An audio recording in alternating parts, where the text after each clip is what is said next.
우리가 함께 나누려고 하는 이제 세미나 주제는 여기 보이는 것처럼 창세기와 에베소서를 중심으로 해서 하나님의 나라에 대해서 함께 나누고 그리고 그 하나님의 나라의 백성을 그리스도인이라고 부르는데 이 그리스도인이 교회예요.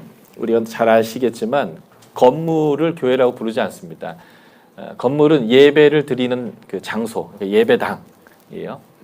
그 예배당은 진정한 교회를 의미하는 것이 아니라 그냥 건물이에요. 그래서 그리스도인이 교회입니다. 한 사람 한 사람이 교회이고 그들이 모여 있는 그 공동체가 교회이고, 그래서 두세 사람이 내 이름으로 있는 곳에 주님께서 함께 하시겠다는 그것이 바로 이제 교회 그 자체이고, 하나님 나라는 여기 있다 저기 있다 하는 게 아니라 너희 안에 있다라고 하는 말은 심령천국 얘기하는 게 아니고요. 우리와 하나님께서 함께 하심으로 현재적으로 우리가 하나님의 나라를 경험하고 하나님의 그 나라 속에 속해 있다 벌써.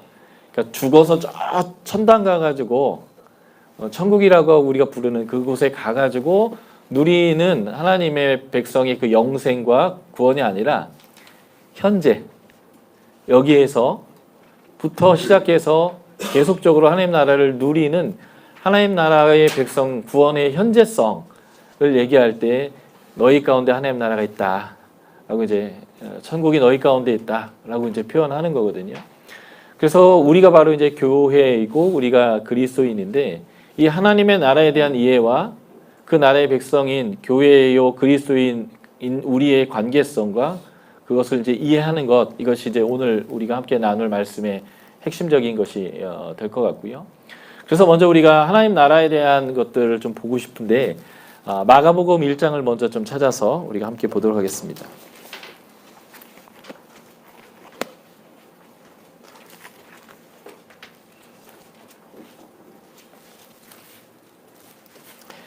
신약성경 마가복음 1장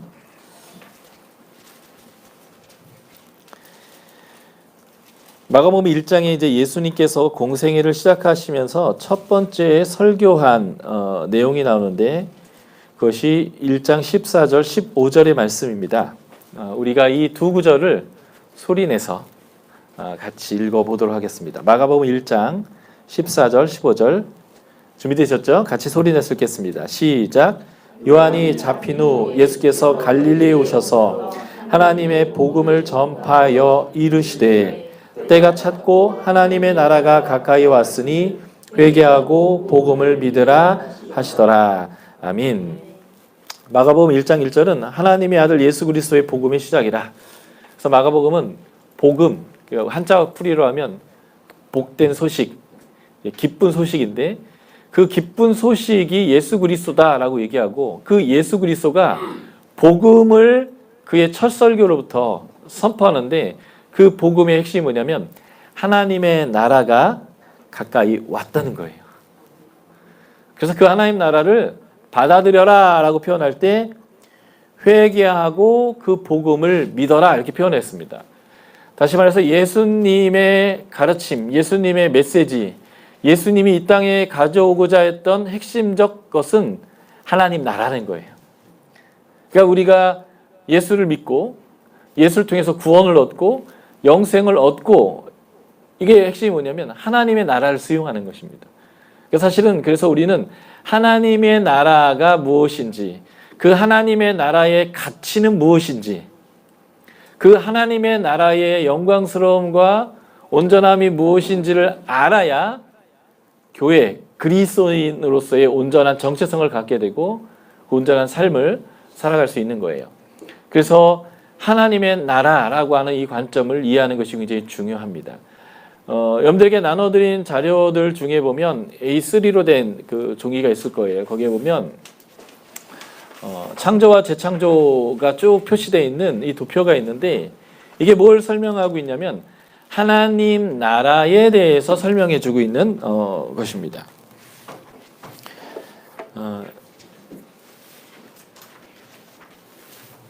우리가 오늘 창세기와 에베소를 중심으로 살펴보는데 왜 창세기냐 하면, 창세기는 이름 자체가 창조를 굉장히 강조하는 이름이잖아요. 창세기. 근데 창세기에 나와 있는 이야기 중에 하나님이 세상을 창조한 얘기는 2장밖에 안 나와요. 근데 창세기는 50장짜리거든요.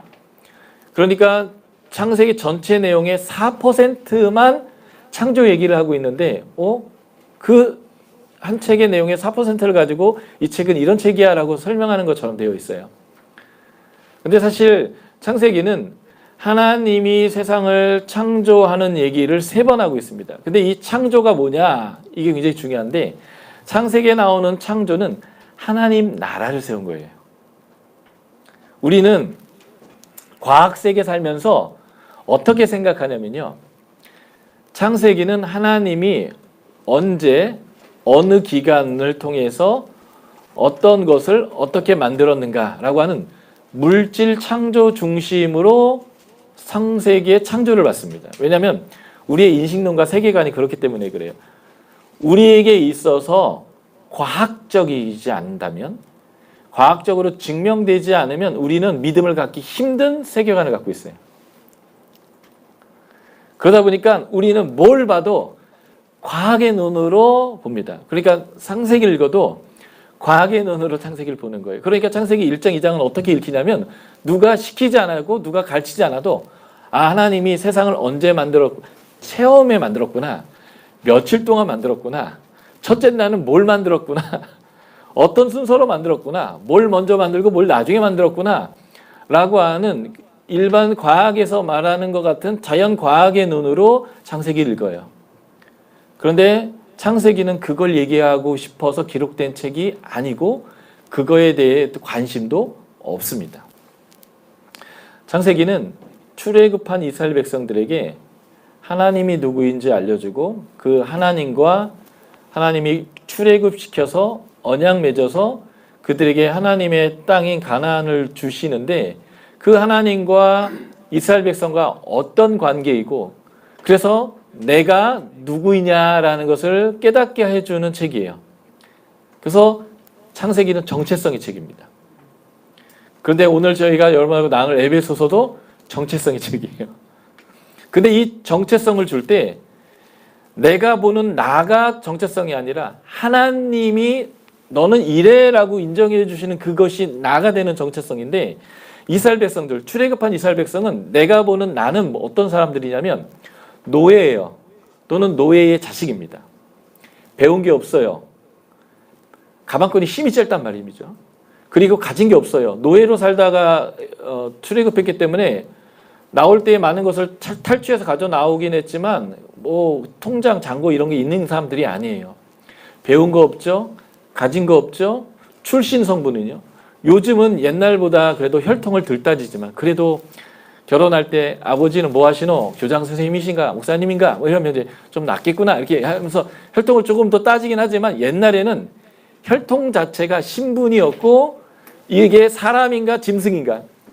쌍놈의 새끼네. 그러면 출신 성분으로 이미 사람 취급을 못 받는 거예요. 그 쌍놈의 새끼였는데 심지어 백정이었으면 더 사람 취급 못 받는 것 이런 상태였는데 노예였단 말이죠. 그러니 자신이 보는 나는 어땠느냐. 이스라엘 백성들이 가진 거 없죠. 배운 거 없죠. 출신 성분 나쁘죠.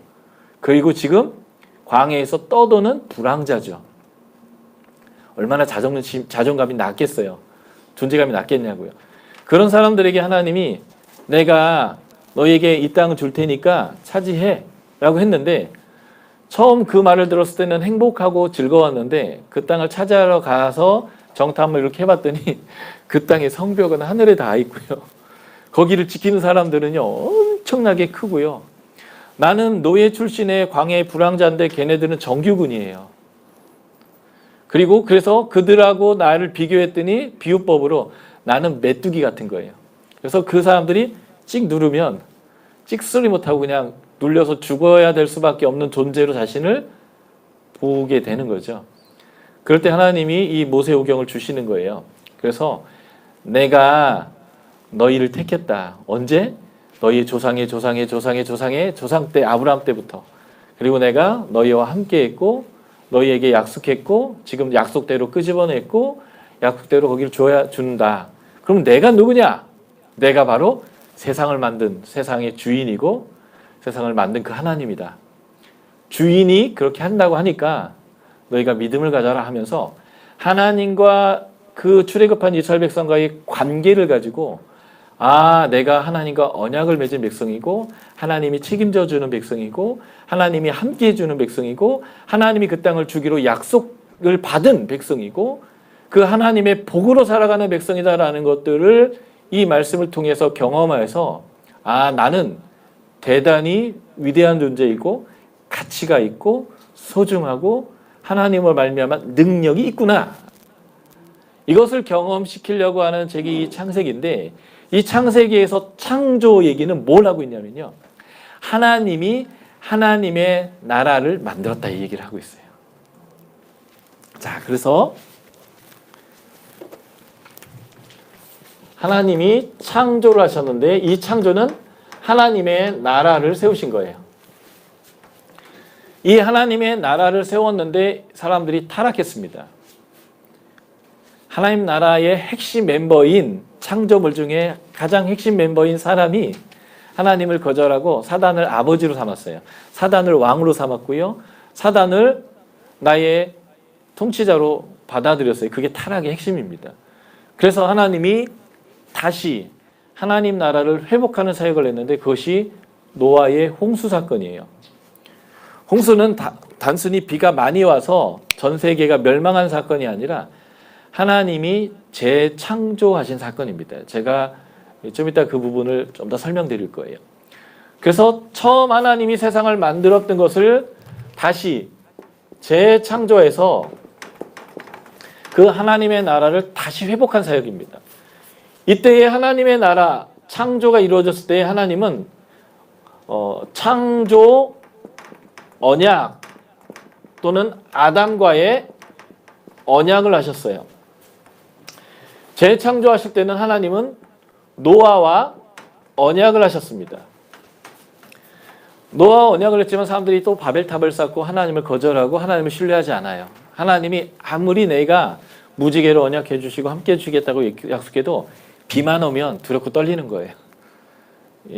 자라보고 놀란 것은 소뚜껑 보고도 놀란다고 자꾸 놀라는 거예요. 그러면서 우리가 하나가 돼서 탑을 쌓고 하나님이 우리에게 아무리 재앙을 내려도 이제는 흩어지지 않는 그런 걸 하자라고 이제 하나님을 거절한 거죠. 그래서 하나님이 다시 재창조하시는데 그 출발점이 아브라함을 부르시는 사건이에요.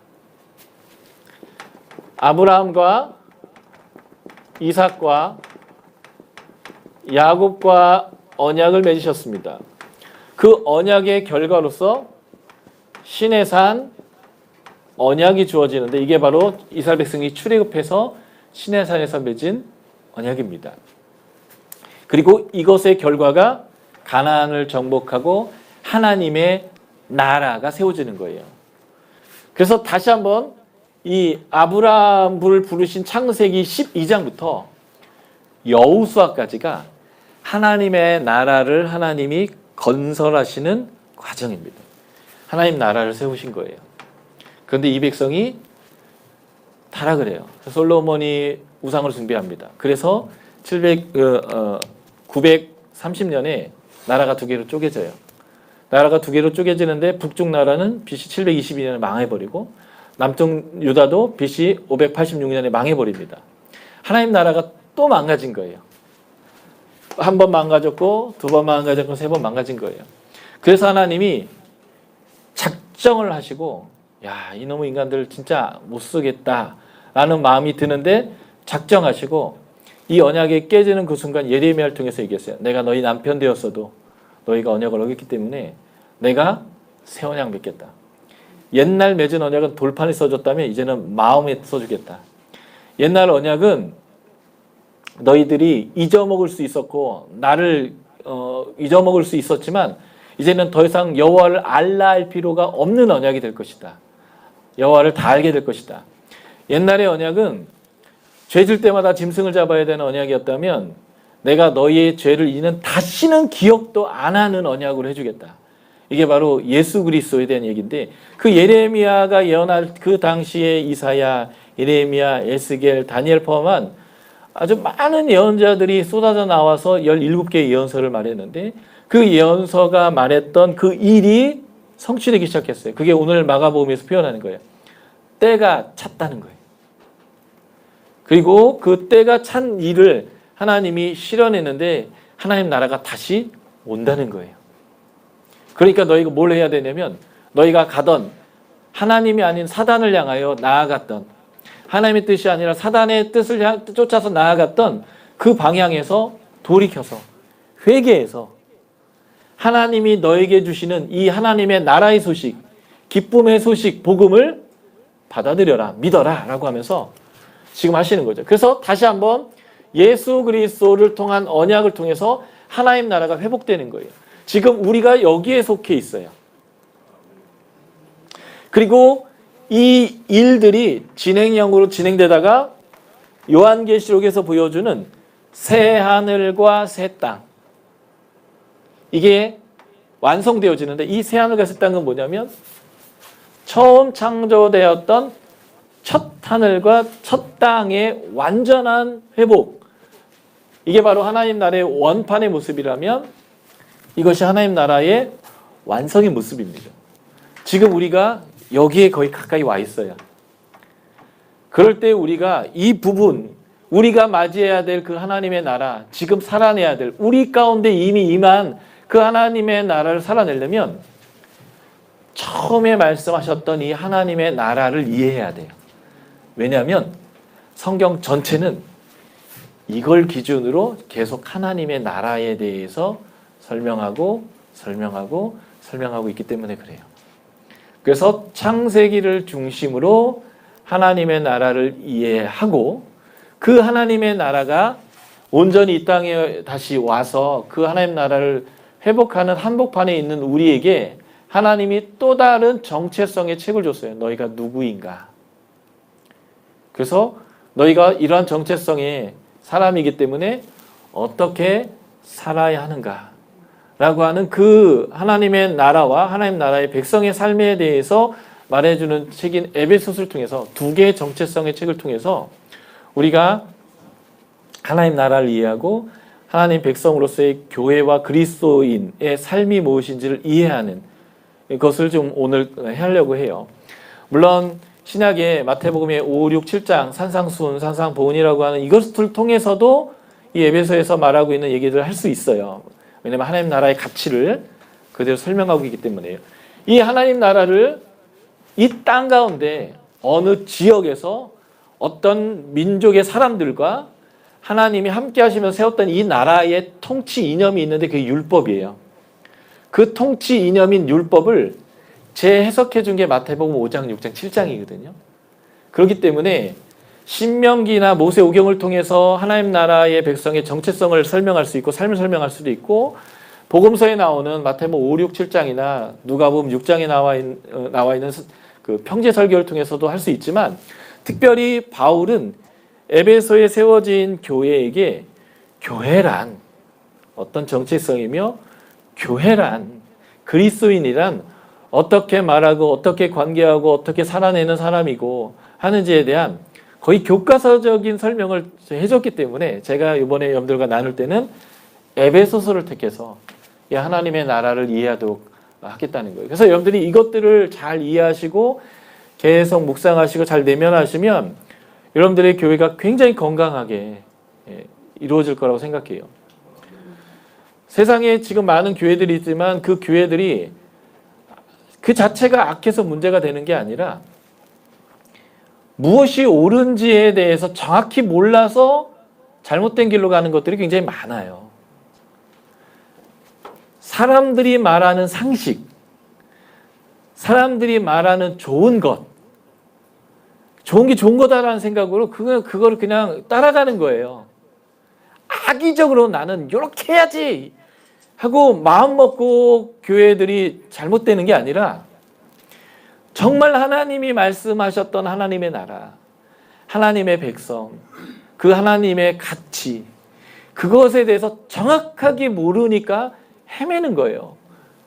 다들 열심히 있어요. 부르짖고 기도하고 예배하고 찬양하고 정말 한국 교회 사람들처럼 헌금 많이 하는 사람들 없어요. 전 세계에 엄청나게 헌금합니다.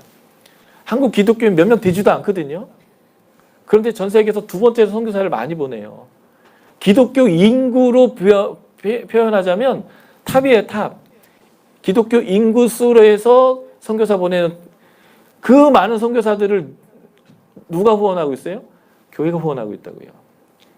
조직도 조직이지만 그리스도인들이요. 왜요? 그만큼 헌금을 하고 있기 때문에. 이렇게 헌신하고요. 이렇게 기도하고요. 전 세계에서 예배 제일 많은 나라고요.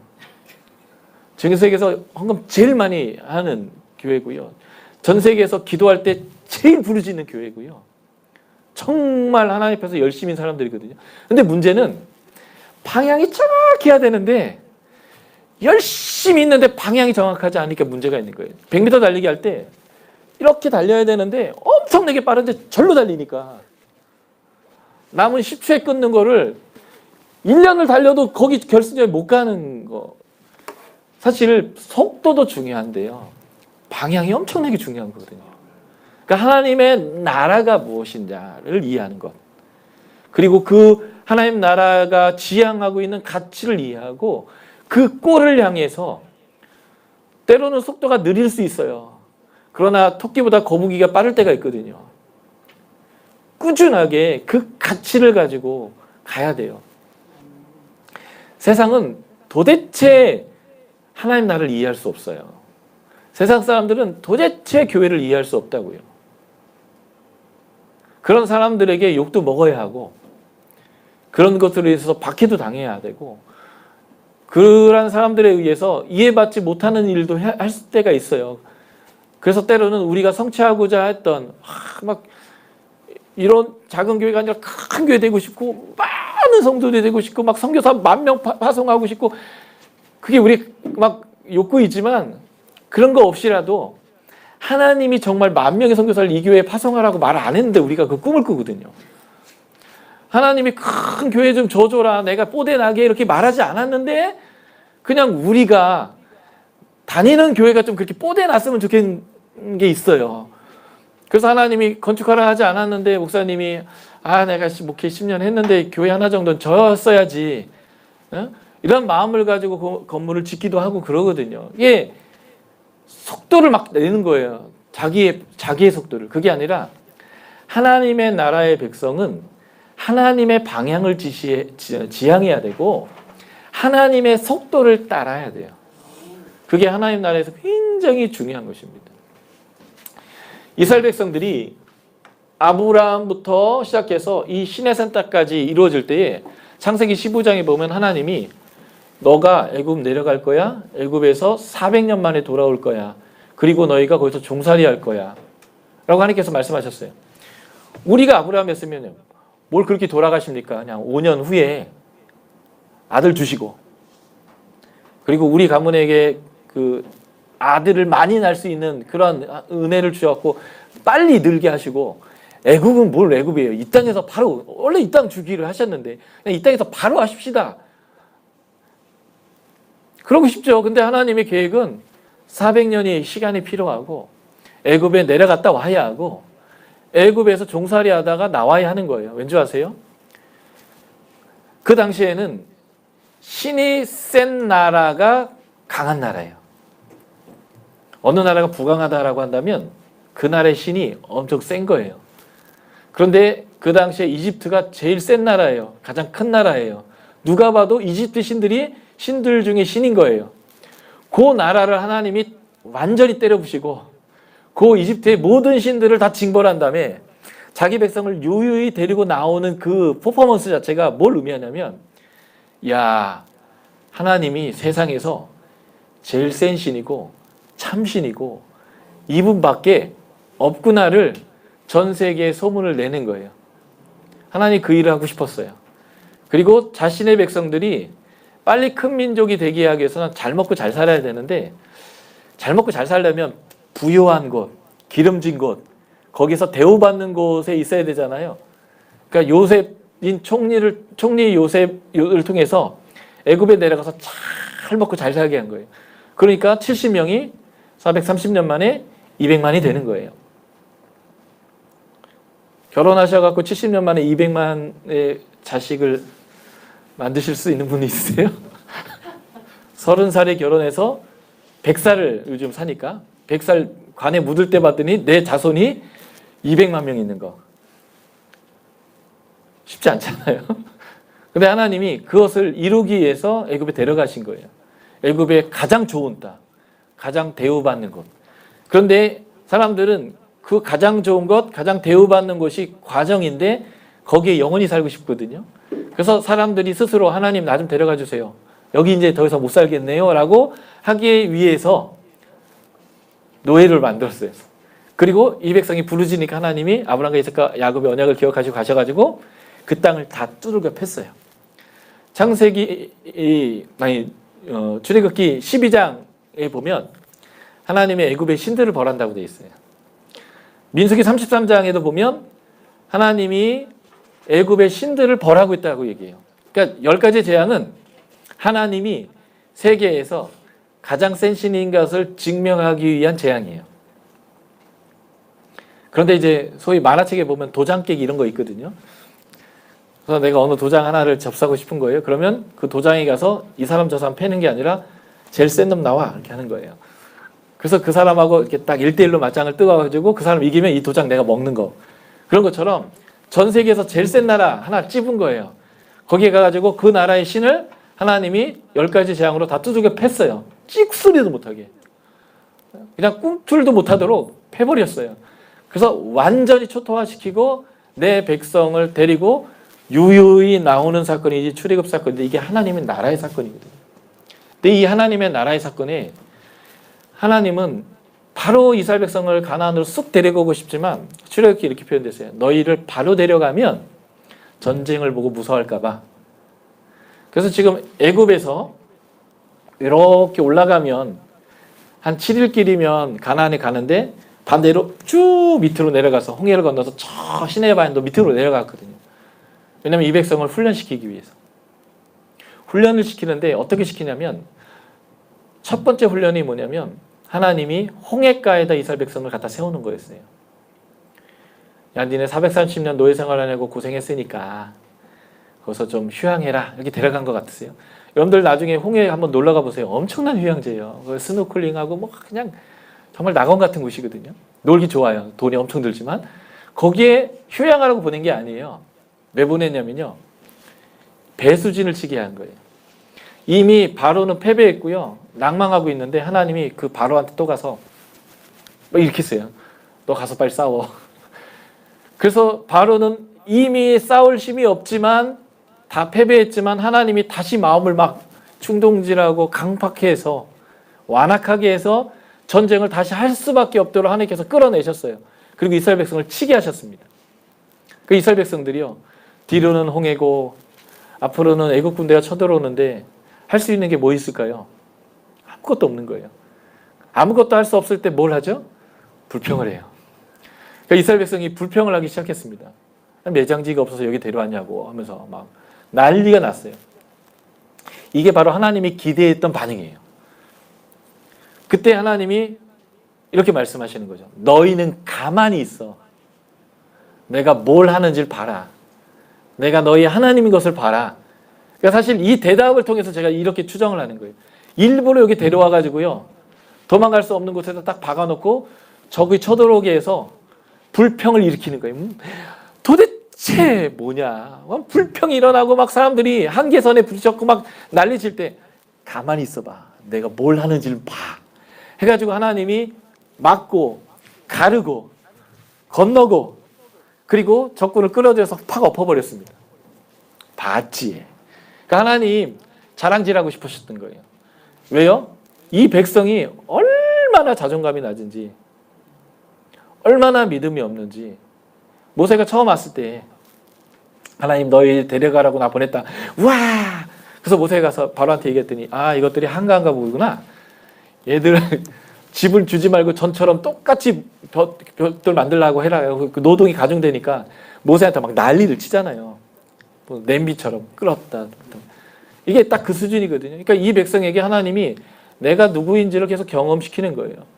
그래서 일부러 불평할 수밖에 없는 한계의 자리 벼랑 끝에 세워놓고 하나님이 그때 이스라엘 백성의 반응을 보면서 그래 이게 너희지만 내가 너희와 함께하면 그 결과가 어떻게 바뀌는지 극단을 보여주는 거예요. 뒤는 홍해고 아픈 적군이 쳐들어오고 우리는 아무것도 할 수 없고 그럴 때 하나님이 너희는 가만히 있어봐.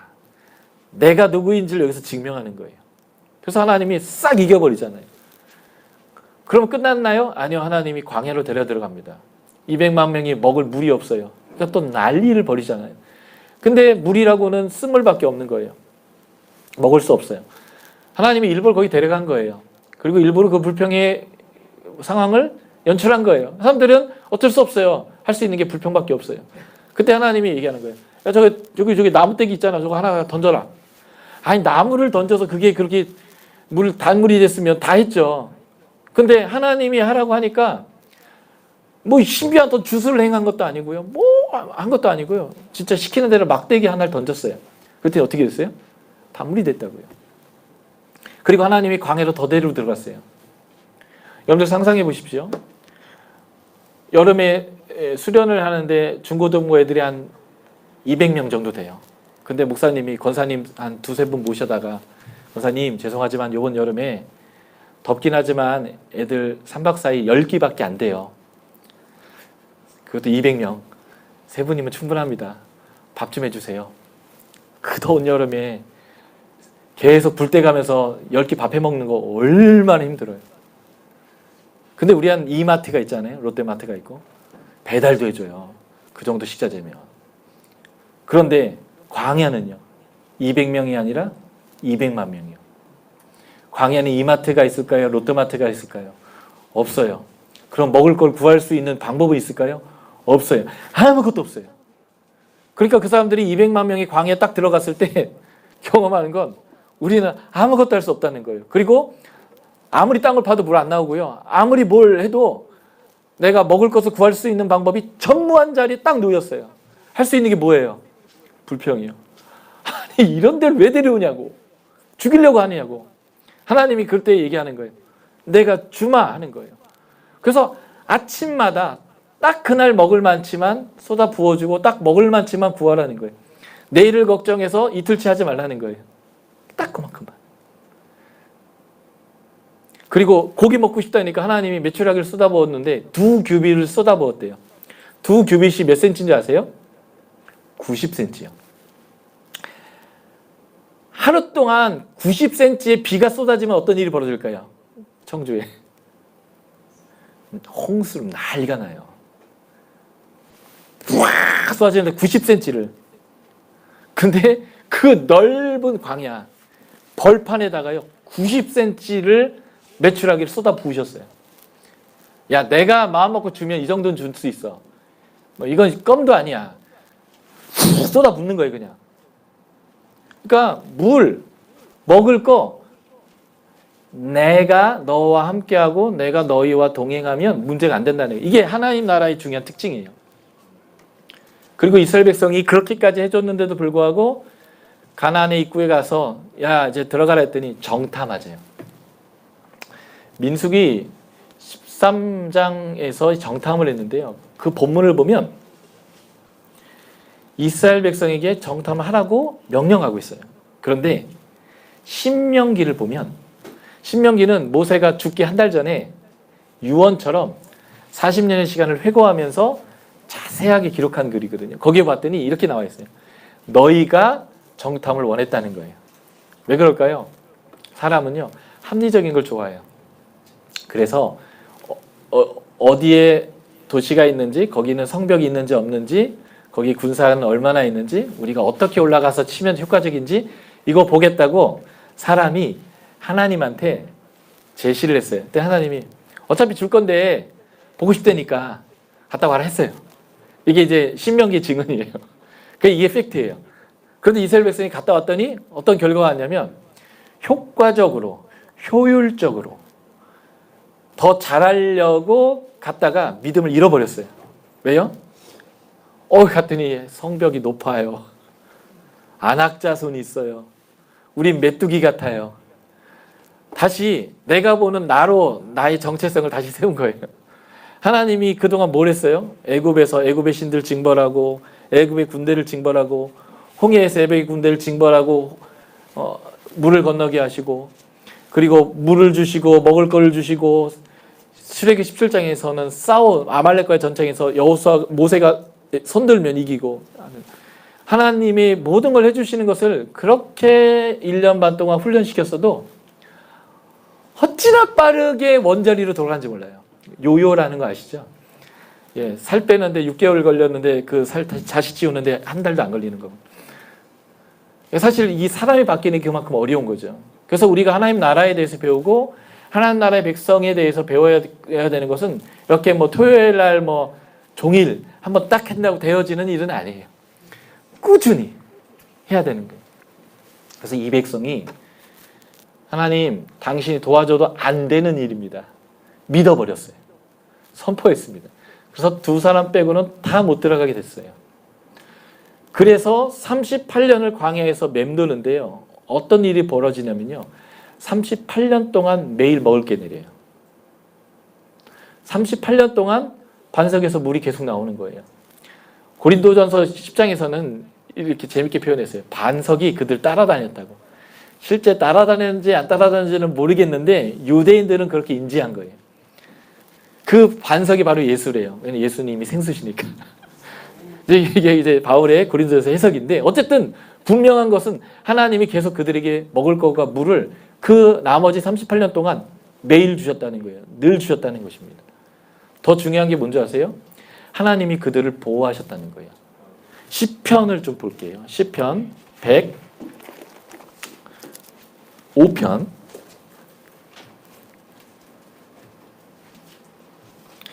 오전에 정신이 좀 바짝할 때 제가 12시까지 그냥 쭉 달려보고요. 그 다음부터는 40분, 50분 단위로 쉬어가면서 좀 해보도록 하겠습니다. 시편 105편 39절을 보면 구름 기둥의 종류가 나오는데 어떤 구름 기둥이 있는지를 우리가 알 수 있어요.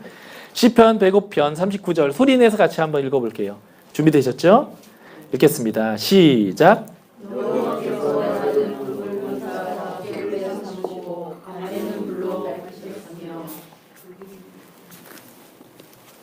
예, 여호와께서 낮에는 구름을 펴사 덮개를 삼았답니다.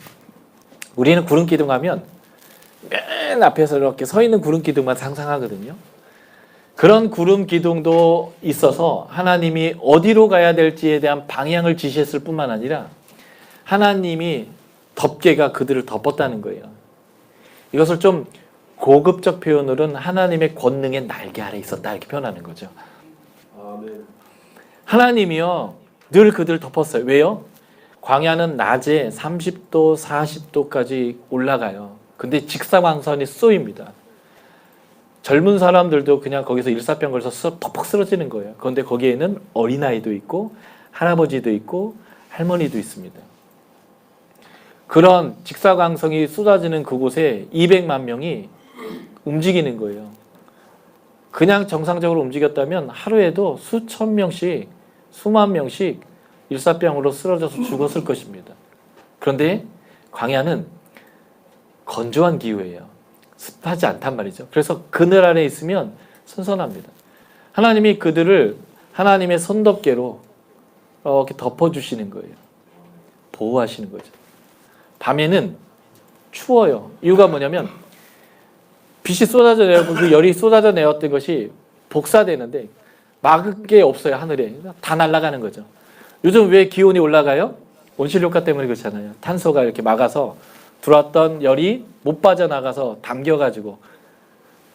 그러니까 광야는 그 담지를 못해요. 그래서 낮에 막 30도, 40도 올라갔다가 밤에는 영하로 훅 떨어지는 거죠. 일교차가 10도, 15도만 돼도 우리 감기 다 걸리잖아요. 근데 일교차가 막 40도, 50도까지 차이 나버리면 어떻게 살아요? 그게 하루에도. 근데 하나님이 이렇게 손덮개로 있어 보니까 어떤 일이 될까요?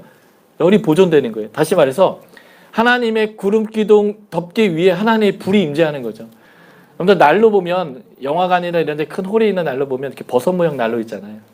그래서 위로부터 열이 이렇게 쏟아져 내려올 것처럼 하나님이 밤에는 열로 보호하시고 낮에는 구름으로 보호하셔서 낮에는 선선하고 밤에는 따뜻하고 40년 동안 덮어서 그리고 거기에서 아침에는 쏟아 부어서 이들을 먹였습니다.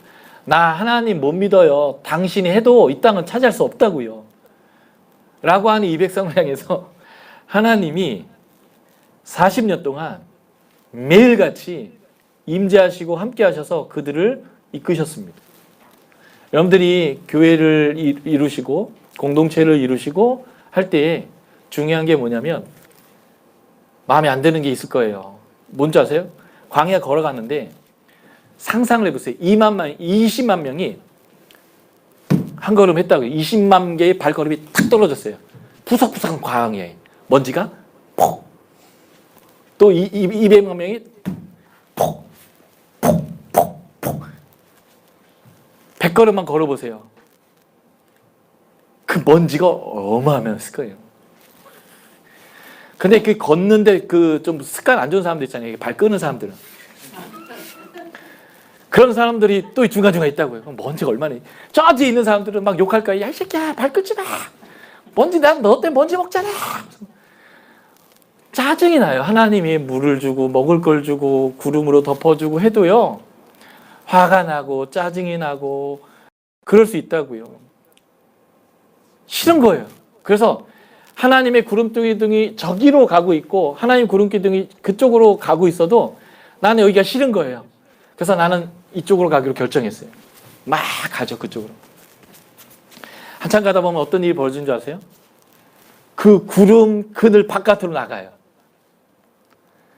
그러면 내 방향으로 내가 하고 싶은 대로 가다 보면 죽겠는 거예요. 뜨겁고 어떻게 해야 될까요? 살려면. 다시 뒷걸음쳐서 그 그늘 안으로 다시 들어가야 사는 거예요. 어느 날 하나님이 하루고 이틀이고 3일이고 안 가세요. 화가 났어. 빨리 가야 되는데. 그래서 내가 막 속도 내서 혼자 갔어요. 그랬더니 어떤 일이 벌어질까요? 다시 구름 밖으로 나가요. 그럼 뜨거워요. 그래서 처음에는 자존심이 있어갖고 한 2시간, 3시간 더 구름 밖으로 달리지만 죽겠는 거죠. 어떻게 해야 돼요? 살려면 다시 돌아와야 되는 거예요. 그래서 하나님의 공동체는 하나님의 방향과 하나님의 속도를 맞춰야 돼요. 내가 하고 싶은 거 말고, 내 방향 말고요. 내 속도 말고요. 큰 교회 짓고도 싶고요. 뭔가 남들 봤을 때, 야, 큰 일 한다라고 하는 일을 하고도 싶고요. 해도 그게 중요한 게 아니에요. 하나님 앞에서 예배하고, 기도하고, 하나님 앞에서 내가 어떻게 살아내야 되는지를 배우고, 그것을 살아내는 삶 가운데 하나님이 무엇인가 말씀하시는 것을 행해야 돼요. 예를 들면 안디옥 교회가 개척됐을 때에 바울과 바나바가 거기 목회자로 갔습니다. 그래서 교회가 떴어요. 그래서 바울과 바나바 없으면 안 될 것 같은 그런 상황이 됐을 때도 하나님이 이 출애굽기 13장 보면 그들이 여호와를 하나님을 섬겨 금식하고 기도할 때에 하나님 말씀하세요. 내가 지시하는 사람을 안수하여 선교사로 보내라. 근데 그때 생각하는 거예요. 하나님, 아니 바울과 바나바 빠지면 어떻게 해요? 적당히 하셔야지. 그냥 우리가 이게 펀드 해가지고 다달이 뭐 100만 원, 200만 원 보낼 테니까 훈련 잘 된 사람 하나 좀 찍어서 그 사람 보내라고 하세요. 지금 바울 바나바 없으면 안 돼요. 이러지 아니하고 예배하고 하나님의 백성으로 살다가 하나님이 말씀하시니까 그 말씀하시는 것에 순종하여서 선교사를 보냈어요. 성경에 첫 번째 자발적 선교예요. 신약에 교회가 태동된 이후로. 이렇게 하나님의 속도와 방향을 따르는 게 중요해요. 교회는 첫 번째 해에는 이렇게 하고 두 번째는 이렇게 하고 세 번째는 했고 그래서 5년째는 요만큼 성장하고 10년은 이렇게 성장하고 그거는 회사에서 하는 일이에요. 성장 목표를 정하고 매출을 얼마 하고 이 정도 매출을 하려면 성도는 몇 명이 있어야 되고 뭐 이런 식의. 그래서 10년 후에는 선교사 5명은 파송해야 되고 그런 갈망을 거룩한 갈망을 갖는 거 좋은데 하나님이 원하시는가를 물어야 되고 하나님이 말씀하시는가를 알아야 돼요. 어느 순간 그 거룩한 열심이 내 비즈니스가 되고 내 열심이 되고, 그래서 그걸 이루어야 되는데 또 목사님은 그것을 이루려고 달려가는데 성도님들이 그거 안 따라오는 것 같고 동의 안 해주는 것 같으면 또 목사님 열받아요. 그러면 강단에서 계속 쳐요. 말씀으로 기가 막히게 찾아내요. 이렇게 해야 되는데 안 한다고. 그 말씀으로, 하나님 말씀으로 얘기하니 또 성도들은 뭐라고는 할 수는 없는데 교회가 막 힘들어지고 막 그런 일들이 일어나는 게 뭘까요? 하나님은 말씀하셨는데 말씀 안 하셨는데 우리가 그걸 갈망해서 그래요. 우리가 그걸 소망해서 그래요. 왜요? 그래야 내가 뽀대가 나고, 그래야 내가 만족하고, 그래야 내가 행복하니까. 아니요, 하나님 나라는 하나님의 방향과 속도를 따르는 게 굉장히 중요해요. 하나님은 이들이 하나님의 백성으로서 그 동행할 수 있을 때, 다시 말해서 물이 가장 많이 흐르는 시간에 요단강을 건너라고 할 때도 건널 수 있는 믿음을 이들이 표명할 수 있을 때에 그 하나님 나라를 정복하기 시작했다고요. 이 백성은 하나님, 저희가 30년 돌았는데요, 주님은 40년이라고 얘기하지만 전 준비된 것 같아요. 10년 당기시죠? 아니요, 그냥 하나님이 때에 하는 거예요. 그러니까 하나님의 나라의 굉장히 중요한 거예요. 하나님 나라는 하나님의 방향과 속도를 따르는 것, 그리고 하나님이 기뻐한다라고 말하는 것들을 행하는 거예요. 모든 교회에게 다 똑같이 하라고 하지 않아요. 어떤 교회에는 가난한 사람들, 그래서 복지적인 사역을 하라고 하는 교회도 있을 거예요. 어느 교회는 아니야, 모든 재정을 선교에 쏟아보라고 하는 교회도 있을 거예요. 다 하는 게 다 선인데 다 할 수 없으면 지금 이 교회가 갖고 있는 재정과 규모와 역량 안에서 무엇을 하시기를 원하는지 하나님께 묻고, 하나님께서 이 공동체에 동일한 마음을 주시는 것들을 찾고, 목사님은 이미 결정됐거든요. 그래서 그걸 하고 싶은데 성도님들이 그것이 아닐 때 막 땡겨서 막 끌고 가기도 하거든요. 근데 하나님의 속도와 방향은 목사님의 속도와 방향하고 좀 차이 날 수도 있어요.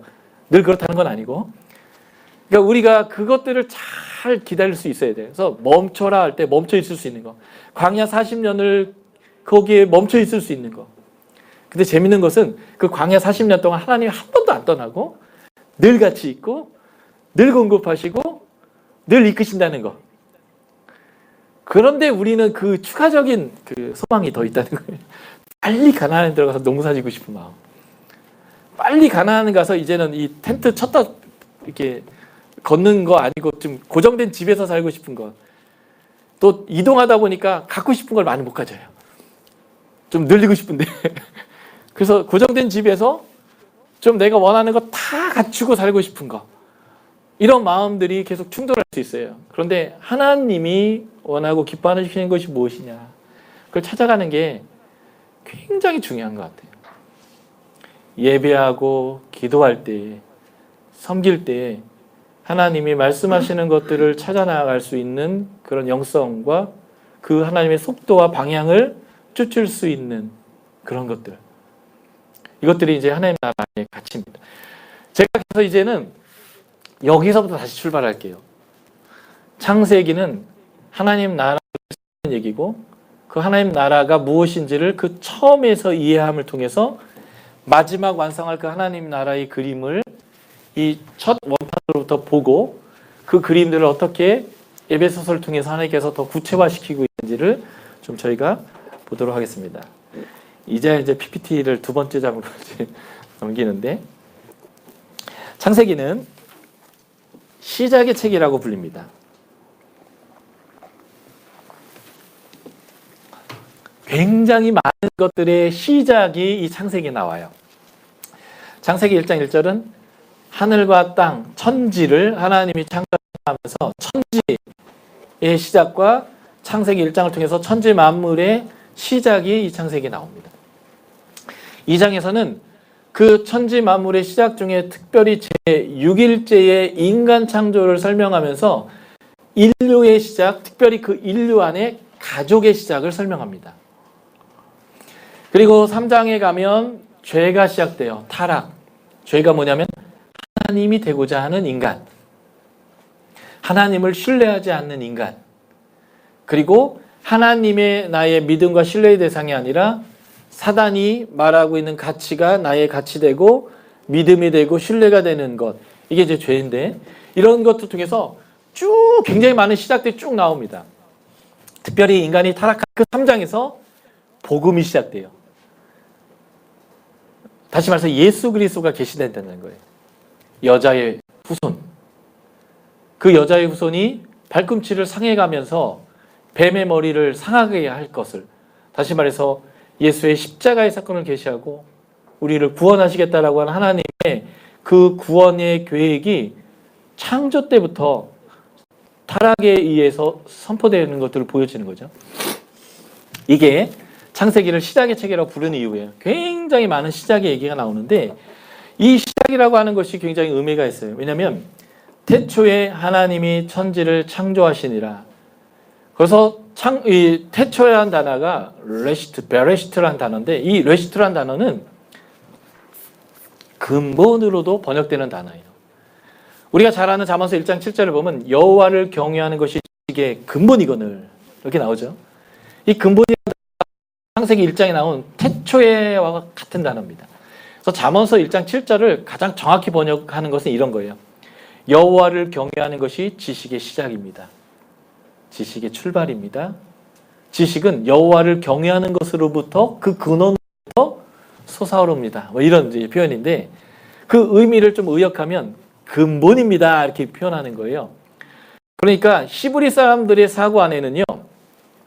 시작에는 근본이 담겨 있습니다. 우리나라의 업사상이 불교로부터 온 업사상. 아 이게 내 업보지 뭐 이런 거 있잖아요. 근데 거기서부터 나온 게 직업이잖아요.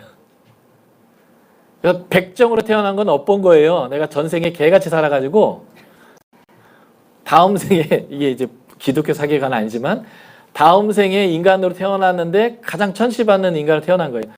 더 전생에서 못 살았으면 개로 태어날 뻔했는데 그러니까 내 직업인 백정이 이 직업은 내 업으로서 오는 거죠. 근데 백정인데 참 착하게 살았고 사람들에게 고기도 나눠줬고 어떻게 보면 사람들을 이렇게 돌보는 일을 했어요. 그 다음 세상에는 양반으로 태어나는 거예요. 뭐 이게 이제 업사상이잖아요. 그러니까 우리 사람들, 한국 사람들은 종교와 이 역사를 통해서 어떤 단어에 어떤 의미가 부여되잖아요. 그래서 이제 서양 사람들한테 당신은 무엇을 업으로 삼습니까? 이 말을 했을 때 그 사람들에게는 What your job이냐, What your profession은 이렇게 번역이 안 되거든요. 근데 거기 안에 더 많은 의미가 담겨 있잖아요. 우리에 있어서 업사상이기 때문에. 직업은 어떤 면에서는 그의 전생의 삶의 결과다라고 하는 이런 것까지 포함되는 것처럼 히브리 사람들의 사고 안에도 하나님과 살아갔던 그 역사 안에서 그들의 문화 안에서 어떤 단어가 우리가 갖고 있는 동일한 의미가 아닌 더 추가적 의미들이 담겨 있어요. 거기에 바로 이런 시작이라는 단어 안에도 담겨 있는 거예요. 히브리인들은 시작 안에 근본이 담겨 있어요. 그런 의미를 가지고 다시 한번 보실까요? 천지 만물의 시작에는 천지 만물의 근본이 담겨 있습니다. 뭐냐면 하나님이 세상을 만들었어요. 그게 천지 만물의 시작이거든요. 그러니까 천지 만물 누가 주인일까요? 하나님이 주인이에요. 그러니까 세상 모든 주권은 누가 갖고 계세요? 하나님이 갖고 계세요. 세상 만든 모든 만물이 이렇게 이루어져 가고 이렇게 진행되어 가는 건 누구 뜻일까요? 하나님 뜻인 거예요. 그것처럼 이 천지 만물의 시작 안에는 천지 만물의 근본이 담겨 있어요. 인류를 시작합니다. 제가 좀 이따 이제 이 부분도 다룰 건데 처음 인간을 만들 때 하나님의 모양과 형상으로 만들었어요. 여기 안에 인간의 근본이 담겨 있습니다. 우리는 하나님을 가장 닮은 존재예요. 좀 이따 설명하겠지만 우리는 하나님의 아들, 딸이에요. 예. 인간이 얼마나 소중하고 얼마나 가치 있고 얼마나 위대하며 인간이 갖고 있는 사명, 특권이 무엇인지가 이 인간 창조의 시작 안에 담겨 있어요. 타락, 인간이 범죄하고 타락한 이 사건을 통해서 죄의 핵심 무엇이냐라는 거예요. 타락의 핵심 무엇인가? 사단은 어떤 존재인가? 그래서 요한복음 8장 44절은 사단은 거짓말쟁이다, 살인자다 이렇게 표현해요. 왜요? 창세기를 보고 얘기하는 거예요. 태초의 사단의 그 모습들을 통해서, 그 범죄를 통해서 죄란 무엇인가? 죄의 속성은 무엇인가? 죄는 어떻게 확산되어져 가는가? 죄의 결과는 무엇인가? 관계를 다 깨잖아요. 하나님과 인간의 관계를 깨고 아담과 하와의 관계를, 한 몸이었던 자들을 깨어버리고, 그리고 인간이 다스려야 될 땐 땅과 인간과의 관계를 다 깨어버리는, 관계를 깨는 죄의 속성과 죄의 결과, 사단은 어떤 존재인가? 과연 무엇이 죄인가? 죄는 어떻게 우리에게 접근하는가? 뭐 이런 죄와 악에 대한 근본적 설명이 이 첫 타락에서 나오거든요. 이런 의미에서 보면 창세기 연구는 굉장히 중요한 거예요. 그런데 제가 오늘 여러분들에게 이 얘기를 하고 싶은 핵심은 하나님의 나라의 출발이 창세기에 있다는 거예요. 그 부분을 우리가 좀 집중해서 이 아침에 보려고 합니다.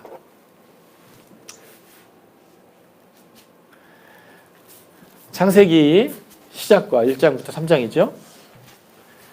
새하늘과 새 땅, 요한계시록 20장부터 22장까지의 내용은 같은 그림을 그리고 있어요.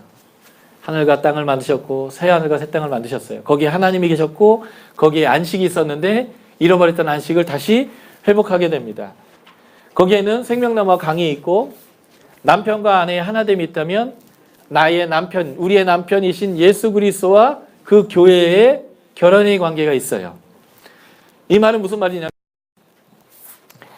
우리의 가정, 결혼 관계는 우리가 하나님을 알고 하나님을 이해하고 하나님에게 온전한 경배를 드리고 하나님께 나아갈 수 있는 것을 경험하고 훈련하고 증명하는 자리라는 거예요. 그래서 이 창세기 2장으로부터 나와 있는 본문들을 가지고 목사님들이 마태복음이나 뭐 이런 본문 가지고 주례를 서요. 하나님이 짝지어 주신 것을 나눌 수 없다. 사람이 나눌 수 없다. 라고 하는. 여기에 가정의 본질이 담겨 있고 하나님과 우리의 관계의 본질이 담겨 있어요. 시작 안에. 그거까지 오늘 얘기할 수 있을지 잘 모르겠는데 요 얘기 제가 이제 에베소서 5장 21절부터 6장 9절까지의 가정교리에서 조금 다룰 거예요. 어쨌든 그래서 시작과 끝이라는 거죠.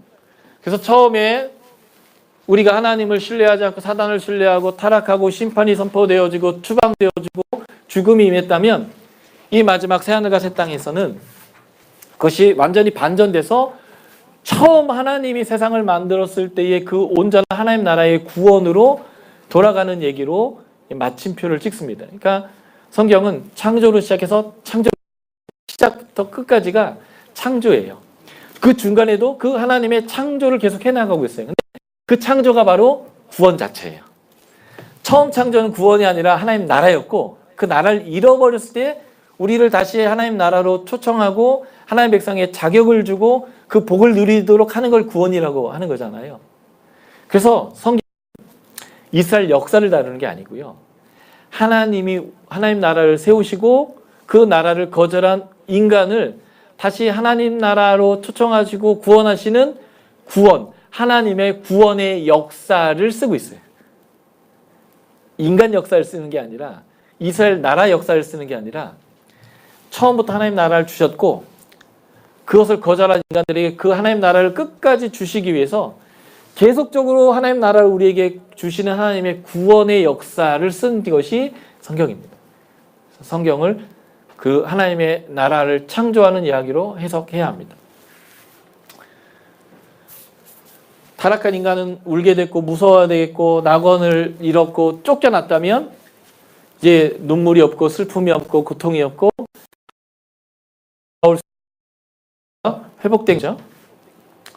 그래서 이 창세기에 나와 있는 에덴 동산은 우리가 소위 말하는 하늘나라, 천당 또는 낙원의 원판을 설명하는 설명입니다. 그래서 이사야는 하나님의 나라 이사야가 나타나서 심판을 선포하고 다시 회복을 선포하는 회복 메시지가 다윗의 후손 다윗의 아버지가 이새인데 이새의 줄기와 뿌리에서 메시아가 올 거라는 거예요. 그 메시아가 공의로운 통치를 할 거랍니다. 그게 이사야서 11장 1에서 5절의 표현인데 그 공의로운 통치가 이루어지는 양태를 11장 6에서 9절이 설명하는데 뭐라고 설명하냐면 에덴 동산을 설명하는 거예요. 육식동물과 초식동물이 함께 있어요. 사자가 풀을 뜯어먹는 데입니다. 우리는 말하는 소리를 한다라고 할 때 가끔 이런 표현 쓰거든요. 무슨 개 풀 뜯어먹는 소리 아니야. 근데 개가 풀 뜯어먹는 게 아니라 사자가 풀 뜯어먹는 소리, 그런 소리가 들리는 곳이 우리가 추구하는 세상이에요. 좀 다르게 표현하면 목사, 선교사 필요 없는 세상. 그 나라에 가면 목사님이 할 일이 없어요. 목사님이 설명할 필요가 없어요. 본질이 여기 계시고 그분이 직접 우리에게 말씀하시기 때문에 선교사 없어요. 선교사가 전해야 될 그분이 여기 떡하니 계시기 때문에 우리가 추구하는 세상은요. 예배당도 없고요. 목사도 없고요. 선교사도 없고요. 사자 풀 뜯어먹는 소리 들리는 곳이에요. 근데 그것을 다르게 표현하면 에덴 동산이에요. 싸우질 않아요. 누가 누구를 해하지도 않아요. 누가 누구를 잡아먹지도 않아요. 그게 이사야가 표현했던 공의로운 메시아의 통치가 이루어지는 하나님의 나라의 그림인데 그것을 뭘 지향하고 있냐면 에덴 동산의 모양을 가지고 메시아가 오면 이렇게 될 것이다 라고 표현하고 있다는 거예요. 이 표현을 그대로 갖는 게 요한계시록입니다. 그래서 우리가 이해해야 되는 것은 창세기의 이 하나님 나라의 시작을 이해하면 우리가 하나님 나라가 갖고 있는 특징을 이해할 수 있다. 그것을 우리가 이해하면 됩니다. 그래서 여기는 물된 동산과 같을 거예요. 이 표현도 이제 우리나라는 그 돈을 되게 헤프게 쓰면 그다음에 야 무슨 돈을 물 쓰듯이 하냐 이렇게 하거든요. 요즘은 우리도 물 부족 국가에 들어가기 시작했지만 여전히 우리는 물에 대한 느낌이에요. 근데 이 성경을 읽어야 되는 광야에 있는 이스라엘 백성들에게 우리의 이 표현이요. 야 너는 돈을 어떻게 물 쓰듯이 하냐 이렇게 표현하면 어떻게 쓴다는 표현일까요? 고린자 돈을 엄청 아끼는구나. 고린잡이 같구나. 그래서 이제 이렇게 물고기 한 마리 이렇게 걸어놓고 쳐다보고 먹고 야 두 번 쳐다보고 짜 이렇게 돈을 아껴 쓴다라는 표현이 돼요. 그 사람들한테는. 야 무슨 돈을 물같이 쓰는 표현이요. 그런 사람들에게 물이 막 철철철철 넘치는 동산이라는 표현은 정말 최고의 좋은 곳이란 이런 이제 표현이 되는데 지금 메시아가 통치하는 이 통치는 바로 이런 나라라는 것입니다. 이사야서 65장이 새하늘과 새 땅을 말하는데 이것이 다 이제 이사야에서 말하고 있는 하나님 나라의 특징이에요. 자 보십시오. 이게 창세기예요. 에덴 동산입니다. 이게 새하늘과 새 땅이에요. 이 두 개는 전혀 다른 얘기를 하는 것 같지만 같은 얘기하고 있습니다. 같은데 약간 차이 나는 이유는 이쪽은 중동 지역의 사람들의 이미지를 좀 더 있다면 요한계시록은 헬라 사람들, 이방인들을 훨씬 더 타겟해서 기록되어 있기 때문에 헬라 사람들에게 좀 더 최적화된 데는 설명을 하고 있어요. 다시 말해서 이 서양 사람들은요. 황급이 있다면 바다 건너가서라도 그 신대력을 발견하려고 하는 그런 성향의 사람들이기 때문에 훨씬 더 보석이 좀 강화된 설명이 있을 뿐 같은 걸 설명하고 있습니다. 어떻게 같은지 제가 설명드릴게요. 보세요. 하나님 나라의 핵심은 에덴 동산에 거니시는 하나님. 하는 이 단어는 시브리어로 할라크예요. 걷다예요. 영어로 W-A-L-K, work. 걷다인데 이것을 구약 성경에서는 여러 번 동행으로 번역했어요. 에녹이 하나님과 300년을 동행하였다라고 하는 게 이게 걷다예요. 그러니까 하나님과 동행하는 것은 모 보응사께서 말씀하시는 것처럼 나는 늘 이렇게 주님 손잡고 다닌다고 이런 동행이 아니고요. 하나님과 함께 걷는 거예요. 다시 말해서 하나님의 속도와 방향을. 하나님이 좋아하는 것, 좋아하는 것. 하나님이 가고자 하는 곳으로 가는 것. 하나님이 싫어하는 것, 미워하는 것. 이게 동행인데 에덴 동산은 바로 그 하나님과 동행했다라는 거예요. 이게 하나님 나라의 핵심 중에 핵심이에요. 하나님과 우리가 함께 거닌다는 거. 이게 에덴 동산의 핵심인데, 그것이 동일하게 요한계시록을 보면 하나님의 영광이 거기에 있는데, 하나님이 장막이 되어주시고 사람들이 거기 거한대요. 마치 광야 40년 동안 하나님의 구름의 덮개 밑에서 공급받고 보호받아 뜬 것처럼 하나님의 장막이 되어져 저희 함께 계시는 거. 이게 동행이에요. 그런데 거기에는 성전이 없어요. 아주 재미있는 게 뭐냐면, 처음 창조될 때와 마지막 그 창조를 다시 회복할 때에 없는 게 있는데 성전이 없어요. 그런데 하나님의 나라를 세우셔서 하나님의 나라의 본질이 무엇인지를 회복하는 과정에서는 성막, 성전, 교회를 주셨어요. 그런데 본질이 오면 목사도 선교사도 예배당도 다 필요 없어요. 온전히 하나님과 동행하는 그것만 있어요. 그게 우리가 지향하는 거예요. 그렇기 때문에 큰 거 지려고, 이 땅에 소망 둔 것처럼 큰 거 지려고 하는 게 아니라 그 큰 거 짓는 돈으로 하나님 기뻐하는 데에 투자를 해야 돼요. 신약시대의 성전은 건물이 아니라 그리스도인이에요. 성전 건축은 건물을 짓는 건데 표현하는 게 아니고 예배당 건축이라고 표현해야 되고, 우리가 지어야 될 성전 건축은 하나님의 그리스도인들을 하나님의 성전으로 지어져 가는 것을 성전 건축이라고 해요. 그러니까 돈은 건물에 쓰는 게 아니라 사람한테 쓰는 거예요. 그 사람이 훈련받고 그 사람이 하나님의 공동체로 세워져 가는데 필요한 건물이 필요할 때 건물을 짓는 건데, 그 건물을 성전 건축이라 표현해서도 안 되고, 구약의 성전 짓듯이 금칠하고 막 대리석으로 돌리고 최고급으로 하고 아니에요. 모일 수 있으면 돼요. 깔끔하고 그냥 우리가 모일 수 있는 정도의, 그 정도로 돈을 투자하고, 정말 많은 돈은 어디다 투자해야 돼요? 사람한테 투자해야 돼요. 사람이 성전이니까. 성전을 건축하려면 사람이 성전이기 때문에 사람을 건축해 나가야 돼요. 사람 살리는 일이, 사람 성숙하게 하는 일이, 하나님과 동행하는 사람으로 이루어져 가도록 하는데 돈을 들일 때 성전 건축한다, 이렇게 표현하는 거죠. 성전이 없었어요. 왜요? 필요가 없는 거예요. 하나님으로서 쫓겨난 사람들에게 하나님이 찾아왔는데도 사람들이 하나님을 알아볼 수도 없고 경험도 못하고, 하나님이 그러면 내가 텐트 하나 줄 테니까 뭐 보고 싶으면 여기 와. 기도할 게 있고 나한테 구할 게 있으면 여기로 와. 그래서 회막 앞이란 단어는 뭐냐면요, 앞이란 단어가 얼굴이라는 파님이란 단어예요. 여호와 얼굴 앞에 오는 게 회막 앞에 오는 거예요. 사실 여기도 하나님이 내 얼굴을 보고 계시고요, 제가 이렇게 해도 하나님이 내 얼굴을 보고 계세요. 하나님은 늘 나를 보고 계세요. 근데 내가 인지를 못하니까 하나님 어디 계시지 계속 이러고 있거든요. 그러니까 우리를 위해서 하나님이 그럼 내가 텐트 하나 줄게, 나중에 솔로몬에게는 건물 줄게, 이렇게 한 거거든요.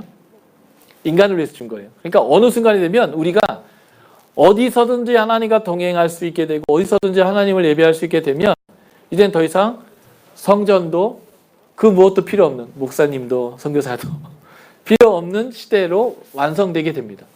어쨌든 에덴 동산과 새하늘과 새 땅의 가장 중심의 핵심은 하나님과 동행하는 거예요. 성전으로 지어져 가려면 늘 하나님이 우리와 함께 계심을 믿고 함께 계심으로 같이 가는 걸 해야 합니다. 그래서 하나님 뭘 기뻐하는지 듣고 그 기뻐하는 거, 순종하는 거, 이게 동행이거든요. 교회가 어떤 보이는 목표, 숫자 이런 것들도 사실은 가끔은 필요해요. 필요하지만 그것을 궁극적 목적으로 두면 안 돼요. 궁극적 목적과 그 수치적 목적이 가끔 대치되는 경우가 교회가 굉장히 많거든요. 하나님이 계시니까 어떤 일이 벌어지냐면 그 하나님의 복이 흘러나오는데 그게 바로 내 강이에요. 이 창세기가 기록할 당시와 비슷할 때에 바벨론 창조신화가 있어요. 바벨론 창조신화에 보면 티그리스과 유프라테스 강, 그 바벨론이나 페르시아 그 땅에 부의 근원이 바로 이 두 개의 강물이거든요. 애굽의 부의 근원은 나일강이고요. 그 티그리스와 유프라테스 강은 태초에 바닷물 신인 엄마 신인 티아맛의 눈물샘으로부터 흘러나왔다고 그들은 얘기해요. 이게 무슨 얘기냐면 고대 사람들은 강은 신으로부터 흘러나오는 축복이다 생각했다는 거예요. 그러니까 하나님이 거기 계시고 하나님으로부터 축복이 어떻게 표현되냐면 강이 흐르는 거예요. 이 네 강이 티그리스, 유프라테스, 나일강을 포함해서 네 개의 강이 흐르는 거예요. 근데 이것과 똑같은 내용이 뭐냐면 어린 양이 우리와 함께 계시고 성진이 되어 주시니까 어린 양의 임재 장소 보좌로부터 수정과 같은 맑은 생명수샘이 흘러넘치는 거예요. 같은 얘기를 하고 있는 거예요.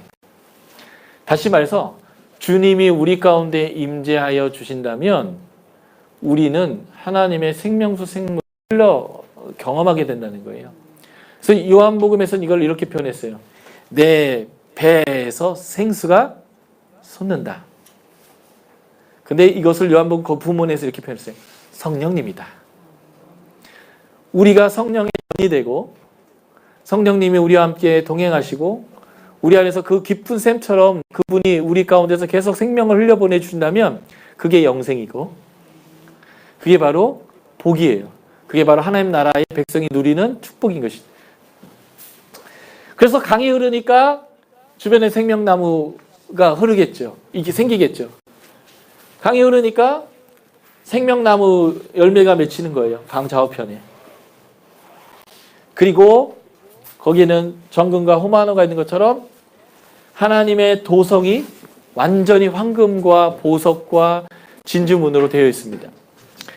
이 요한계시록에 나오는 이 하나님의 도성이 황금과 이런 보석으로 된 것은 뭘 표현하고 있냐면 하나님의 도성은 우리 교회 공동체를 설명하는 거고요. 그 보석은 뭘 설명하냐면 우리가 하나님의 백성으로서 누리는 영광과 영화로움, 우리의 존귀함, 이것을 이 보석으로 표현하는 거예요. 그래서 우리가 그거다라는 것을 어떻게 알 수 있냐면 이 도성의 기초가 12사도의 이름이 써 있어요. 12사도가 교회를 태생시킨 사람들이잖아요. 교회라는 거예요. 그리고 그 새하늘과 새 땅으로 도성으로 들어가는 12개의 진주문이 있는데 이 진주문 위에 12지파의 이름이 써 있어요. 12지파는 하나님 백성을 뜻해요. 12사도도 마찬가지고. 그러니까 지금 이 도성은 하나님의 백성을 말하는 거고 이 도성의 황금과 수많은 보석은 우리 교회 공동체가 얼마나 영광스럽고 영화로운가라는 것을 보여주는 거예요. 왜냐하면 거기에 하나님이 계시고 거기서 하나님의 생명수가 터지고 거기서 그분이 우리를 통치하니까. 그래서 사실은 에덴 동산이나 새하늘과 새 땅의 이 도성은 똑같은 것을 말하고 있어요. 하나님과 함께 하면 바로 거기가 하나님 나라이고 거기 생명이 있다는 거예요. 그것을 인간이 경험할 수 있도록 한 광야 한복판에서 하나님이 장막이 되어주셔서 덮개로 덮어주셔서 먹이고 마시고 싸우고 함께 해주시고 하나님이 모든 문제를 해결해 주었던 그 광야의 그 모습은 그 하나님의 나라를 이렇게 재현해 주신 모델하우스와 같은 것들. 이걸 보면서 하나님 나라가 정말 이랬겠구나. 하나님 나라가 정말 이렇게 완성되겠구나를 이제 보여주는 이제 모델로서의 예학입니다. 그래서 사실은 모세 오경을 잘 이해하면 하나님의 나라를 잘 이해하게 되는 거예요. 근데 이 모세 오경은 그 성경을 읽어야 됐던 사람들의 수준에 맞춰서 설명해 놓은 게 있어요. 그것들을 지금 우리에게 가져오는 것이 해석인데 이것들을 이제 목사님들이 해주시는 거예요. 성경을 연구해서. 구약에 있는 그 율법에 나와 있는 것을 문자적으로 하시면 안 돼요. 그래서 이걸 문자적으로 지키냐고 돼지고기 안 드시는 분들 있잖아요. 오징어, 장어, 우리가 좋아하는 메기, 매운탕 같은 미꾸라지 이런 거 못 먹는 분들이요. 예. 오늘 아침에 돼지고기 드신 분 있어요? 가증하게도. 그 율법에 의하면 여자는 남자의 옷을 입으면 안 돼요. 가증해요. 이게 가증하다는 게 우상 숭배할 때 쓰는 표현이거든요. 때려 죽여야 되든지. 그러니까 자매님들 오늘 바지 입고 오신 분들 있잖아요. 가증한 분들이에요. 그에게 율법에 의하단 말이에요. 그리고 두 개 이상으로 짜여져 있는 옷을 입으면 안 돼요, 율법은. 그러니까 소위 말해서 100% 나이론을 입든지 100% 면을 입든지 섞인 거 입으면 가증한 거예요. 여러분들 여기 한번 보세요. 여러분들 이렇게 폴리에스테를 몇 프로, 면 몇 프로 이렇게 써 있는 분들 다 가증한 분들. 이게 구약의 율법에 의하면 그렇다는 거예요. 근데 그것은 이 처음 하나님 나라를 세웠을 때 하나님 나라의 가치를 모르는 사람들에게 그들의 수준에 맞게 뭔가 설명하기 위한 것이 율법이었어요. 그래서 율법을 문자적으로 지키면 안 돼요. 문자적으로 율법을 지키면 나는 열심을 다해서 아까 제가 100m 달리기 할 때 저 뒤로 빨리 뛰는 사람처럼 되는 거예요. 엄청 열심히 하나님 말씀을 지켰는데 하나님 나라 갔더니 너 누구냐? 너 내 가치하고는 다르고 살더라? 라고 아주 황당한 소리를 듣게 돼요. 구약의 율법은 문자적으로 지키는 게 아니고요. 거기에 담겨있는 하나님의 뜻이 무엇인지를 봐야 합니다. 그 하나님의 뜻이 무엇인지를 마태복음, 마가복음, 복음서에서 예수님이요 다 해석해 주셨어요. 많이. 살인하지 말라 들었으나 내가 너에게 하노니 진짜 이 말씀의 뜻이 뭔지 아냐? 형제에 대해서 내고 뭐 개놈의 새끼 이렇게 욕하는 거, 히브리어 말로 락하라고 하는 거, 이게 살인죄다. 다시 말해서 사람은 하나님의 형상이고 존중받아야 되고 사랑받아야 되고 늘 존경받아야 되는데 그 사람에 대해서 화를 내고 욕을 하면 살인죄라고. 이제 이게 율법의 의미들을 예수님이 그렇게 막 해석해 주셨거든요. 그 성경에 말하고 있는, 율법이 말하고 있는 진정한 가치가 무엇인지를 신약에서 많이 드러냈는데 그것을 따라가야지 우리 구약의 문자를 따라가면 안 됩니다. 어쨌든 제가 다시 돌아오면 하나님의 나라를 창조한 것이 창조다라는 거예요. 그래서 그림이 이렇게 그려졌지만 이건 영어로는 교회 공동체를 의미하는 거고, 그 하나님 나라로 들어갈 수 있는 마을은 우리 교인들을 통해서, 그리스도인을 통해서, 교회를 통해서 들어가는, 하나님의 임재가 있기 때문에 여기는 생명수 생물과 생명나무 과실이 있는 영 곳이라는 것, 풍요로움이 있다라는 것, 하나님의 공급이 있다라는 것, 그것을 보여주는 게 이 그림이 보여주는 내용이고, 그 핵심은 하나님의 통치가 있는 보좌로부터 그 생명이 흘러 넘친다는 것.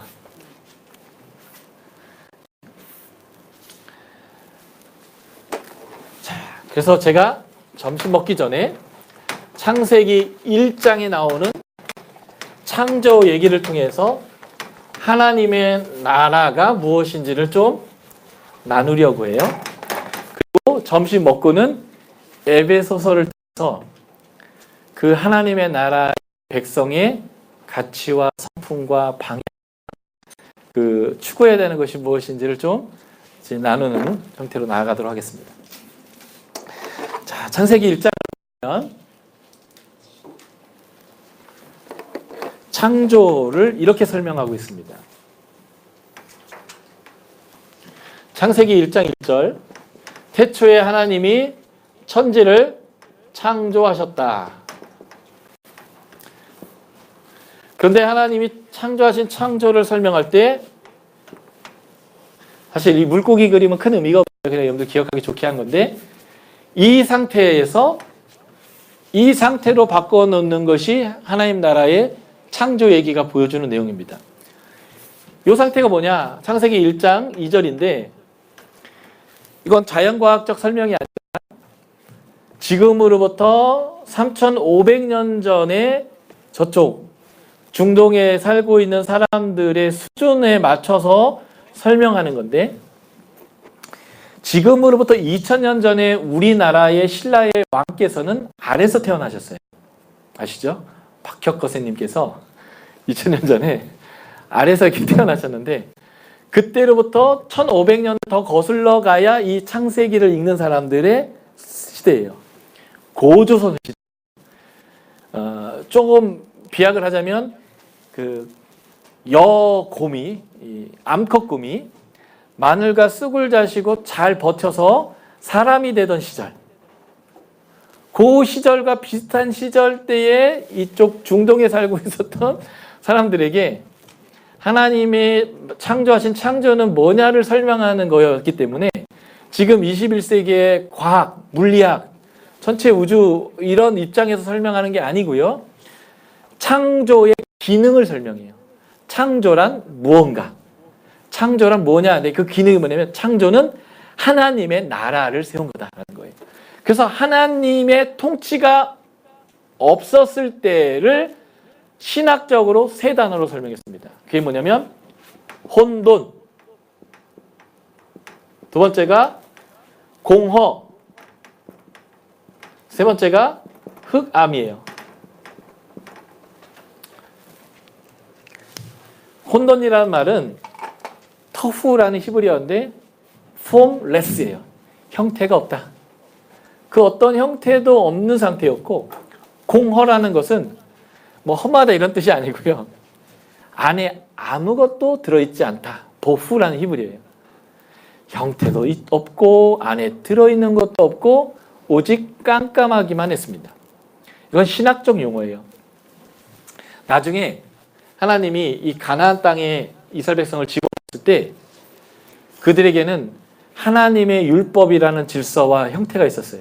그래서 그들이 뭘 해야 되고 뭘 하지 말아야 되고 뭘 좋아하고 뭘 좋아하지 말아야 되고 뭘 먹어야 되고 뭘 먹지 말아야 되고 뭐를 입어야 되고 뭘 입지 말아야 되고 돈은 어떻게 써야 되고 어떻게 쓰면 안 되고 재판은 어떻게 하고 어떻게 하지만 안 하면 되는 형태가 있었어요. 그리고 그 안에 알찬 알맹이들이 꽉 차 있었어요. 질서가. 그리고 그들에게는 하나님의 다스림 안에서 누리는 복이 있었습니다. 그런데 이스라엘 백성들이요, 하나님 말씀대로 안 살아서 나라가 망하고 포로로 끌려갔을 때 그 상태를 예레미야나 이사야는 어떻게 표현했냐면 이 세 단어로 표현했어요. 토후, 보후, 혼돈과 공허와 흑암이 다시 왔다. 그러니까 이거는 신학적 용어인데 하나님이 왕으로 자장하셔서 통치하지 않았을 때의 상태를 마치 이렇게 표현하는 거예요. 그런데 하나님이 여기에 찾아오셔서 통치하기 시작했습니다. 창세기 1장 2절에 보면 하나님의 영은 수면 위를 운행하시더라 이렇게 돼 있어요. 그러니까 지금 이게 뭐냐면 땅인데 물 상태였다는 거예요. 그건 과학적 설명이 아니고요. 고대 사람들은 물을 무질서이고 악이라고 생각했어요. 그들의 세계관 안에서 설명해 주는 거예요. 그 무질서와 악에 하나님의 통치를 부여해서 질서를 잡고 비어있는 것을 채워 넣으시고 거기에 하나님의 다스림이 있었더니 이 상태가 어떻게 바뀌었을까요? 제7일에 안식으로 바뀌었어요. 완전히 자리가 잡힌 거죠. 이게 바로 우리가 구원이라고 말하는 것의 원판이에요. 이걸 잃었기 때문에 하나님이 이걸 회복시켜 주는 것을 뭐라고 표현하냐면 구원한다 이렇게 표현해요. 그러니까 구원을 만든 게 아니라 이 하나님 나라의 안식을 만들었는데 그것을 다시 돌려주는 것을 구원이라고 표현한다는 거예요. 그래서 하나님이 7일 동안 창조할 때 이 패턴을 밟았어요. 하나님이 말씀하셨습니다. 뭘 말씀하셨냐면 원하는 것, 본인이 기뻐하는 것, 자기가 바라는 것을 하나님이 말씀하셨어요. 이르시되 생각하라, 나뉘어라, 거기까지 멈춰 있어라. 그 하나님이 말씀하셨어요. 그랬더니 그렇게 돼버렸어요. 그럴 때 하나님이 보시기에 좋았다 이렇게 얘기합니다. 이 좋았다가 토브란 단어인데요. 굿, 선이란 뜻이에요. 그러니까 지금 하나님이 세상을 만드는 건 뭘 만드냐면요. 세상을 선하게 만드는 것이고 선과 악의 기준을 생기는 거예요. 아, 하나님이 원하는 게 선이에요. 그러니까 여러분들 예수 믿기 전에는요. 세상에서 말하는 법이 그 법을 지키는 게 그 도덕의 선이었어요. 그런데 예수를 믿게 되면 그것을 넘어서는 하나님의 기준을 갖게 됩니다. 그게 선이 되는 거예요. 자, 예수 믿지 않는 사람들, 물론 예수 믿는 사람도 많이 그렇긴 하는데 그 사람들은 10계명 중에서요 11계명을 가장 중요하게 생각합니다. 11계명 들어보셨어요? 처음이에요? 11계명이 뭐냐면요 들키지 말라예요. 수많은 법이 있어도 안 들키면 죄가 아니에요. 그렇잖아요. 훔쳤어요. 안 들키면 끝이에요. 여러분들이 편도 3차선, 야선이죠. 이 정도면 보통 몇 킬로는 달려줘야 합니까? 도로 법규를 배웠다고 해도 우리는 이 정도면 80은 달려줘야 된다는 결정이 있잖아요. 쭉 달리는 거예요. 근데 도로 표지판에서 계속 60이라는 거예요. 아니 이 넓은 도로에서 차도 없는데 60 딱 떨어졌을 때 60으로 쫙 줄이는 사람은 거의 없어요. 쫙 계속 80으로 달려요. 물론 차 성능이 좋으면 잠깐 한눈 파는 사이에 100km 금방 나오고요. 쭉 달리는데 언제 60으로 딱 맞출까요? 왜 내비님께서 60, 60, 60 카메라 있다고 60, 60, 60 얘기하면 우리는 본능적으로 그냥 60에 쫙 맞춥니다. 왜 그럴까요? 돈 나가잖아요. 국가에서 60이라고 달리라고 했는데 내 비인데 차도 없는데 어떻게 60을 달려요? 답답하게. 쭉 달리다가 어느 순간에 그 60에 내가 법을 딱 지켜주냐면 들킨다, 들킨다, 들킨다, 들키기 전에 빨리 맞춰라 하는 거예요. 그러면 그 60에 정확히 딱 맞춥니다. 그리고 언제 그 60을 다시 넘어설까요? 예, 띵. 카메라 없다라는 소식이 듣는 그 순간 다시 저는 엑셀을 싹 밟아가지고 내 마음에 속된 80에 다시 맞추는 거예요. 보통 사람들은 다 제 11을 기준으로 선을 맞춥니다. 안 들키면 되지. 또 하나는 뭔지 아세요? 피해 안 주면 되지 않냐. 그런 마음으로 아이 뭐 술 먹었지만 거기까지 가는 거 문제 안 될 거야. 피해 안 주면 되지 하다가 누구 쳐서 죽이면 그때서 이제 죄인이 되는 거고 안 들키면 아닌 거잖아요. 보통은 11계명을 따라서 살거든요. 예수 믿는 사람은요. 하나님이 선하다고 하는 것을 따라 살아요. 하나님이 악하다고 하는 것을 따라 사는 거예요. 교회 공동체는 그 선악의 기준을 성경 기준으로 배워가고 알아가고 훈련하고 싸우고 있어요. 그래서 제가 오후에 그 하나님 나라의 가치와 기준들을 에베소에 다 담아 있지는 않지만 에베소에 나와 있는 것을 기준으로 많이 나누려고 해요.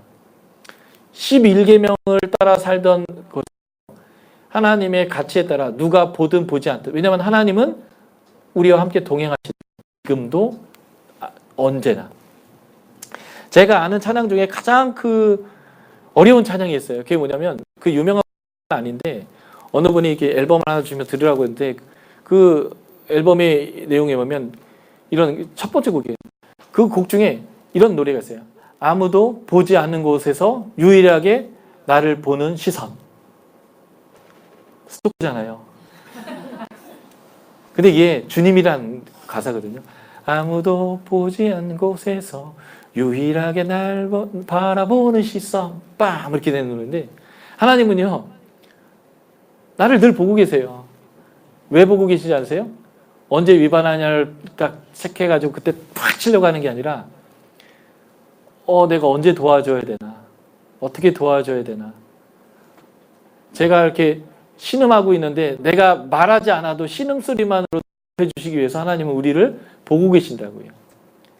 그래서 이사야의 표현을 보면 우리가 말하기 전에 벌써 응답하는 계속 보고 있으니까 맥락을 알아서 지금 얘가 뭘 얘기하고 싶은 걸 아시는 거예요. 그래서 말하기 전에 응답하시는 하나님이시기 때문에 그러기 위해서 우리를 지켜보는데 그런 과정에서 우리가 무슨 짓을 봐요.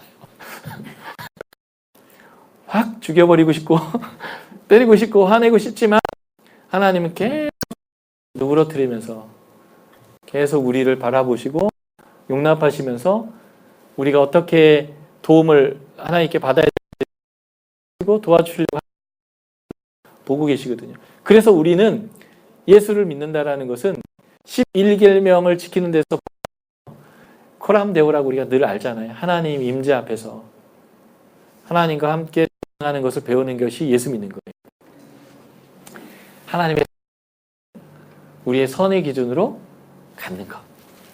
하나님이 원하는 것, 기뻐하는 것, 바라는 것 이것들을 다 말씀하셨을 때 그것이 이루어질 때마다 선하다.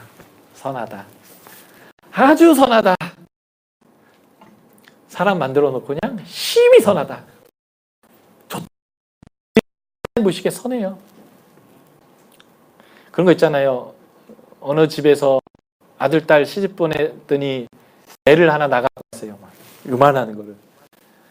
그러면 이제 그 집은 난리 나요. 애가 하는 게 없거든.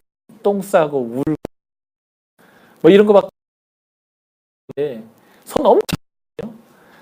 근데 그 애 한 번 다 안아보 한번 뭐 말 같은데 아빠라고 했 막 애 하품에 또 막 소리가 나고 막 하는 짓 아무것도 없는데 존재만으로 막 다들 난리가 나는 것처럼 하나님이 힘이 좋다고 너무 선하다는 거예요. 근데 그런 놈들 키워놨더니 사단 따라가고 사단의 가치를 내 가치를 하지. 그런 게 이제긴 하지만 그 하나님이 그렇게 보시기에 좋았더라 했어요. 그래서 하나님이 이 혼돈과 공허와 흑암 안에 질서를 부여하기 시작했는데 어떻게 했냐면 첫째 날에는 이 어둠에다 빛을 비췄어요. 이것을 낮이라 칭하시고 이 어둠을 밤이라 칭해서 빛과 어둠을 나눴습니다. 요한복음은 예수 그리스도를 1장에서 설명하면서 태초에 말씀이 계시니라. 그 말씀이 하나님과 함께 계셨고 그분이 하나님이다. 그분은 빛이시다. 그분 안에 생명이 있다 이렇게 표현하면서 예수님을 이 태초의 창조주로 표현하고 있어요. 그러니까 구원은 뭐예요? 하나님 나라는 뭐예요? 다시 창조하는 거예요. 예수가 그 다시 창조하는 창조주로 표현한 겁니다. 그것을 이 1장에 하나님이 빛이 있으라. 예수님이 바로 그 빛이다 이렇게 표현하는 거예요. 둘째 날에는 하나님이 이 물덩이에다가 중간에 공간을 만들었어요. 이 공간을 하늘이라 부르셨어요. 그래서 위인물과 아랫물이 나눴습니다. 이건 과학적으로 진짜 물이 위아래 있었다라고 하는 것으로 볼 필요는 없어요. 그럴 수도 있지만 중요한 것은 형태 없는 것에 빛과 어둠의 형태, 위와 아래의 형태. 그래서 물이 내려오지 않고 물이 올라가지 않도록 딱 경계와 한계를 정하신 거예요. 그리고 셋째 날에는 이 물을 한 곳으로 밀어냈어요. 그리고 뭇을 드러나게 하시고 뭇을 땅이라 칭하시고 여기에 나무와 풀과 열매 많은 과실을 주셨어요. 그리고 물이 범람하지 못하도록 딱 경계를. 그래서 이사야, 시편, 잠언 이런 책들을 보면 창조주 하나님 뭐라고 표현하냐면요, 물의 경계를 그으신 분, 물의 한계를 정하신 분이라고 표현하고 있습니다. 우리 몇 개 구절 한번 찾아볼까요? 시편 104편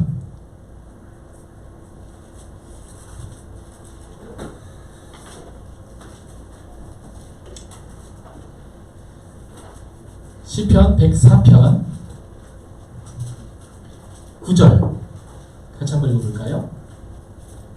찾으셨어요? 네, 같이 읽겠습니다. 시작. 주께서 우리의 경계를 주셔서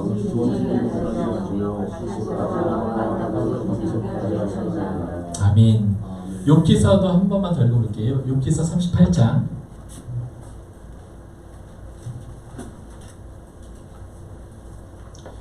욥기서 38장 8에서 11절입니다.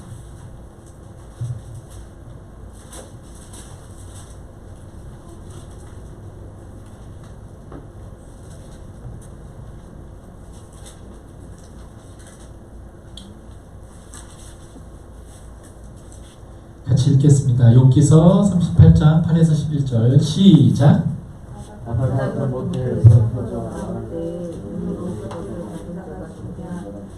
그때 내가 구름으로 그 옷을 만들고 후각으로 그 방구를 만들고 한계를 정하여 불빛장을 주고 이르기를 내가 여기까지 오고 더 넘어가지 못하리니 내 높은 파도가 여기서 끝을 지나 하는도다. 예, 이게 이 창조 얘기를 배경으로 창조자는 설명하는 거예요. 물에 빗장을 지르신 분, 물에 한계를 정하신 분, 물이 넘어오지 못하도록, 위에서 아래로 내려오지 못하도록, 아래가 위로 올라가지 않도록, 그리고 뭇을 드러내고 범람하지 못하도록 하는 것. 그래서 형태 없는 곳에 형태를 짜내신 거예요. 그리고 이 넷째 날, 다섯째 날, 여섯째 날은 뭘 하고 있냐면요. 공허, 비어있는 곳에 채워넣는데 하나님이 짜놓은 틀에 비어있는 곳에 집어넣으셨어요. 보시래요? 낮을 주관하는 광명체인 해를 만들어서 여기다 집어넣으셨어요. 밤을 주관하는 광명체인 달과 별과 뭐 이런 것들을 만드셨죠. 그래서 여기다 집어넣으셨어요. 그랬더니 뭐가 생겼냐면 질서가 생겼어요. 해와 달이 있으니까 이 관계 안에서 하루가 생기죠. 지구가 이렇게 돌면 어두워지는데 그리고 다시 밝아지면 또 하루가 시작하잖아요. 해와 달과 별이 생기니까 일월성시가 생기는 거예요. 질서가 생기는 거죠. 보세요. 첫째 날 빛과 어둠을 나누시고 저녁이 되고 아침이 되니 있는 첫째 날이라 이때 어떻게 저녁이 되고 아침이 됐을까요? 해와 달이 없는데. 이건 과학을 설명하는 게 아니고요. 지금 이 기능을 설명하면서 그 당시 사람들에게 이런 과학이 우리가 아는 과학이 없었기 때문에 이렇게 이제 설명하는 거예요. 제가 이렇게 짝을 이룬 거는 이 공간에다가 하나님이 채워넣으시고 이 공간에다 하나님이 채워넣으시는 이런 질서를 보여주는 건데 이 다섯째 날에는 요 윗 공간에다가 새를 만들어서 채워넣으셨고 이 아래 공간에다는 물고기, 오징어, 꼴뚜기 같은 걸 만들어서 집어넣었어요. 그랬더니 뭐가 생겼을까요? 먹이 사슬, 질서가 생겼어요. 그리고 제6일에는 하나님이 3일에 만들어냈던 이 뭇 땅에다가 집어넣으셨는데 짐승을 집어넣으시고 사람을 만들어서 집어넣으셨습니다. 채워넣으셨어요. 그리고 여기에 또 하나의 질서를 부여했는데 사람에게 정복하고 다스려라. 니들이 통치를 해라. 하나님이 주인이지만 그 주권을 네가 사용할 수 있도록 위양하겠다 했습니다. 이게 또 하나의 질서인데 이 부분이 우리 그리스도인들이 가져야 될 아주 중요한 얘기예요. 이건 점심 먹고 제가 이 부분에 대해서부터 출발할 겁니다. 이렇게 하나님이 형태도 없고 비어있고 어둡던 곳에 빛을 집어넣고 형태를 짜놓고 거기에 하나님이 기뻐하는 것을 집어넣었더니 어떤 일이 벌어졌을까요? 혼돈과 흑암과 공허의 상태가 안식의 상태가 됐어요. 행복한 상태. 창조는 하나님께서 며칠 동안 했을까요? 라고 질문하면 주일학교 제대로 나오신 분들, 주일학교 교사들, 제대로 훈련받은 분들이 대부분 6일이라고 대답합니다. 왜요? 그렇게 가르쳤으니까. 그렇게 가르친 이유가 뭘까요? 창세기의 창조를 과학적으로 우리는 늘 설명했기 때문에 그래요. 그러니까 물질 창조 며칠 동안 했습니까? 라고 질문했으면 6일 맞아요. 창세기가 말하는 창조는 물질 창조에 포커스가 없어요. 그래서 창세기를 기준으로 하나님 며칠 동안 창조하셨을까요? 할 때는 7일이라고 대답해야 돼요. 왜냐하면 하나님의 나라의 안식 요걸 만들려고 창조를 하셨는데 요거 없는 나머지 6일은 큰 의미가 없어요. 어떻게 보면 찐빵에 안고가 있어야 되거든요. 안고 없는 찐빵이 되는 거예요. 6일이 되면. 하나님의 창조의 목적은 하나님의 다스림 안에서 모든 피조물이 안식을 얻게 하기 위해서 창조하셨어요. 근데 그 안식을 뺀 6일 창조다라고 얘기하면 이건 완전히 허전한 거예요. 그래서 요 얘기만 하고 이제 점심 드실게요. 이 창조는 하나님의 나라를 만든 건데 이것을 세 단어로 요약할 수 있습니다. 하나님의 부재의 상태에 하나님의 영이 임재하셨습니다. 그러므로 하나님 나라는 하나님의 임재가 제일 중요합니다. 그래서 그 임재하신 하나님이 통치하셔야 돼요. 이걸 질서라고 얘기할 수 있습니다. 하나님이 원하시고 기뻐하시는 대로 틀도 잡히고 채웠어요. 이게 통치인데 우리의 삶에 하나님의 것으로 형태를 잡고요. 질서를 잡는 거죠. 해야 될 것과 하지 말아야 될 것. 틀이요. 그리고 하나님의 것들로 채우면 이제 안식이 와요. 이게 구원입니다. 하나님 임재하시고 하나님의 질서가 세상의 질서가 되는 통치가 이루어지면 그 세 번째 단어가 안식이에요. 이게 구원이에요.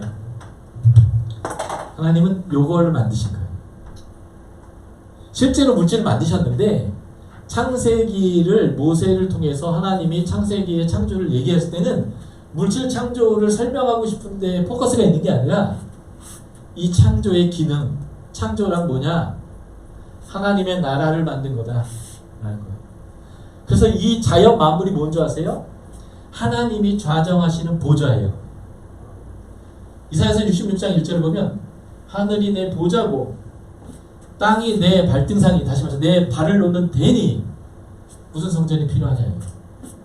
처음 하나님이 세상을 하나님의 임재의 장소 성전으로 세상을 만들고 그 성전의 왕으로 하나님이 좌장하시는 얘기, 이게 창조 얘기입니다. 이 하나님 나라를 우리가 잃었어요. 다시 하나님 나라를 회복한다는 것은요, 하나님이 다시 우리 주인으로 좌장하시는 거예요. 그분의 질서와 그분의 규모가 우리의 규모가 되고 우리의 질서가 되는 거예요. 그럴 때 우리에게 오는 게 뭐예요? 세상이 할 수 없는 평안인데, 유보된 죽어서 얻는 평안이 아니라 지금 너희 가운데 하나님 나라가 있다 라고 하는 현재적인 것으로부터 출발해서 여기서부터 하나님 예수님이 가져오시는 그 나라까지, 현재로부터 영원까지 우리에게 주어지는 하나님 나라를 지금 우리가 받아들여야 하는 거예요. 이 하나님의 다스림 안에서 모든 피조물이 안식 누리는 거예요. 근데 그 모든 피조물 중에 사람이 그 하나님과 동행하면서 하나님의 권위를 사용하면서 하나님과 함께 세상 가운데 안식을 주는 일을 하도록 창조된 것, 이게 하나님 나라고. 그래서 예수님이 죽으시고 부활하시고 승천하시고 하나님 나라를 이 땅 가운데 가져왔지만 여전히 제자들에게 뭘 요청하실까요? 예수를 따르는 제자의 삶을 요청하고 그 예수의 가치를 모든 사람들에게 전하도록, 가르치도록, 그렇게 살아내도록 하게 하잖아요. 그게 뭘까요? 인간에게 태초에 주었던 사명과 똑같은 사명을 다시 주는 거예요. 같이 다스리자는 거예요. 같이 하나님 나라를 이 땅 가운데 완성하자는 거예요.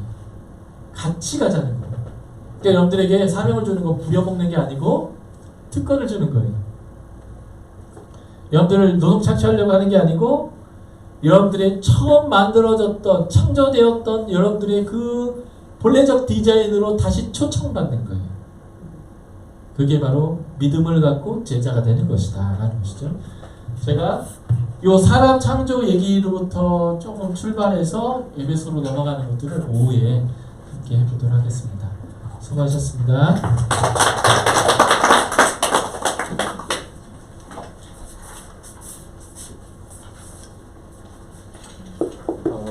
오늘 말씀 가운데 다 귀한 말씀인데 가장 와닿았던 것은 율법을 문자적으로 오지 말라라고 하는 것입니다. 그래서 돼지고기를 먹는 것으로 하겠습니다. 우리 그동안 우리 냉동실에 오랫동안 보관되어 있던 권태복 장로님께서 저 언제 먹나 했는데 때가 딱 오늘인 것 같아요. 네, 이렇게 말씀을 적용하는 차원에서 네, 좋습니다. 우리 돼지고기 먹는 게 가증스러운 게 아니라는 말씀에 우리가 근거해서 오늘 멧돼지를 성경에 멧돼지라는 단어가 있는지 모르겠습니다. 오늘 장로님께서 제공해 주시는 멧돼지를 가지고 가증스럽지 않은 분들과 함께 식탁 교제 나누도록 하겠습니다. 네, 식사 맛있게 하시기 바랍니다.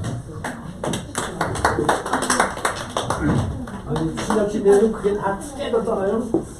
네, 맞습니다. 맛있게 드세요. 깨졌잖아요. 고맙습니다. 네. 아유 너무 감사합니다. 예, 예. 근데 우리 목사님한테 나중에 좀 하나 물어봤으면 좋겠는데, 그 창세기 네. 그 1장하고 그 3장하고 그 사이에 2장인데 먼저 우리 교회에서 집사님을 그래가지고 강의에다가 너무 잘해주다가 하는 바람에 그 계산했거든요. 나도 그게 이해가 안 가는 게 뭐냐면은 2장에 이제 공허하고 흑암이 글이 있잖아요. 그 우리 목사님은 뭐라 그러냐면은 하나님이 만중보다 천지를 창조했는데 그 사탄이 와가지고 다 흔들어놨다 이거지 그거를. 네. 그런 식으로 해가지고 하여튼 그랬거든요. 근데 지금 목사님 말씀을 들어보니까 저도 이제 그런 생각을 했거든요. 모세가 기록을 한 거지 하나님이 기록한 건 아니잖아요. 네, 그렇죠. 그러니까 하나님이 그 천지를 창조하시니라 하고서는 그 과정을 공허하고 혼돈하고 흑암에 걸리고 이제 그거를 해놓고 그 산도서도 정리를 해나가신 걸 저는 그렇게 생각을 했거든요. 그게 맞는 거죠. 근데 무슨 공간 뭐라나 그런 걸 가져다가 접목을 시키려 해가지고 이게 이제 과학적 사고로 창세기를 풀려고 하는 거예요. 네. 사람들이 과학적으로 생각하니까 과학적 세계관으로 그걸 설명하려니까 이게 첫째 날과 1장 2절 사이에는 뭐 영원의 시간이 있다느니 뭐 이런 설명들을 이제 하는 거죠. 과학적으로 설명하려고. 지금 목사님 말씀하시는 게 저하고 좀 이게 맥락이 같이 하는 게 그 모세가 그걸 기록하는 과정에 뭐가 있어야 되잖아요. 그런 조금 하나님의 천지를 창조하시니라 하면서 그 과정에 호도라고 공모하고 흑암의 권세 위에 있는데 하나님이 이제 숨는 데에 운행하시니라 이렇게 나와 있잖아요. 그러면서 근데 그 흑암을 하나님이 비수도다가 이제 이렇게 이런 과정으로 아주 참 귀한 말씀 감사합니다. 근데 이게 지금 유튜브에 뜬다 그랬죠? 지금 녹음하고 있는데요. 네. 제 유튜브에 제 책사기 강의 있거든요. 네. 네, 그거 들어보세요. 아니 그 우리 저 같은 동영상을 작업을 유튜브에 이제 유병현으로 치거나 성경 연구 센터로 치면요. 예, 제 이름으로 치거나 성경 연구 센터로 치면 제 강의들이 많이 있어요. 네. 거기에 창세기 강의 있으니까요.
오늘 빈손으로도 안 하는데.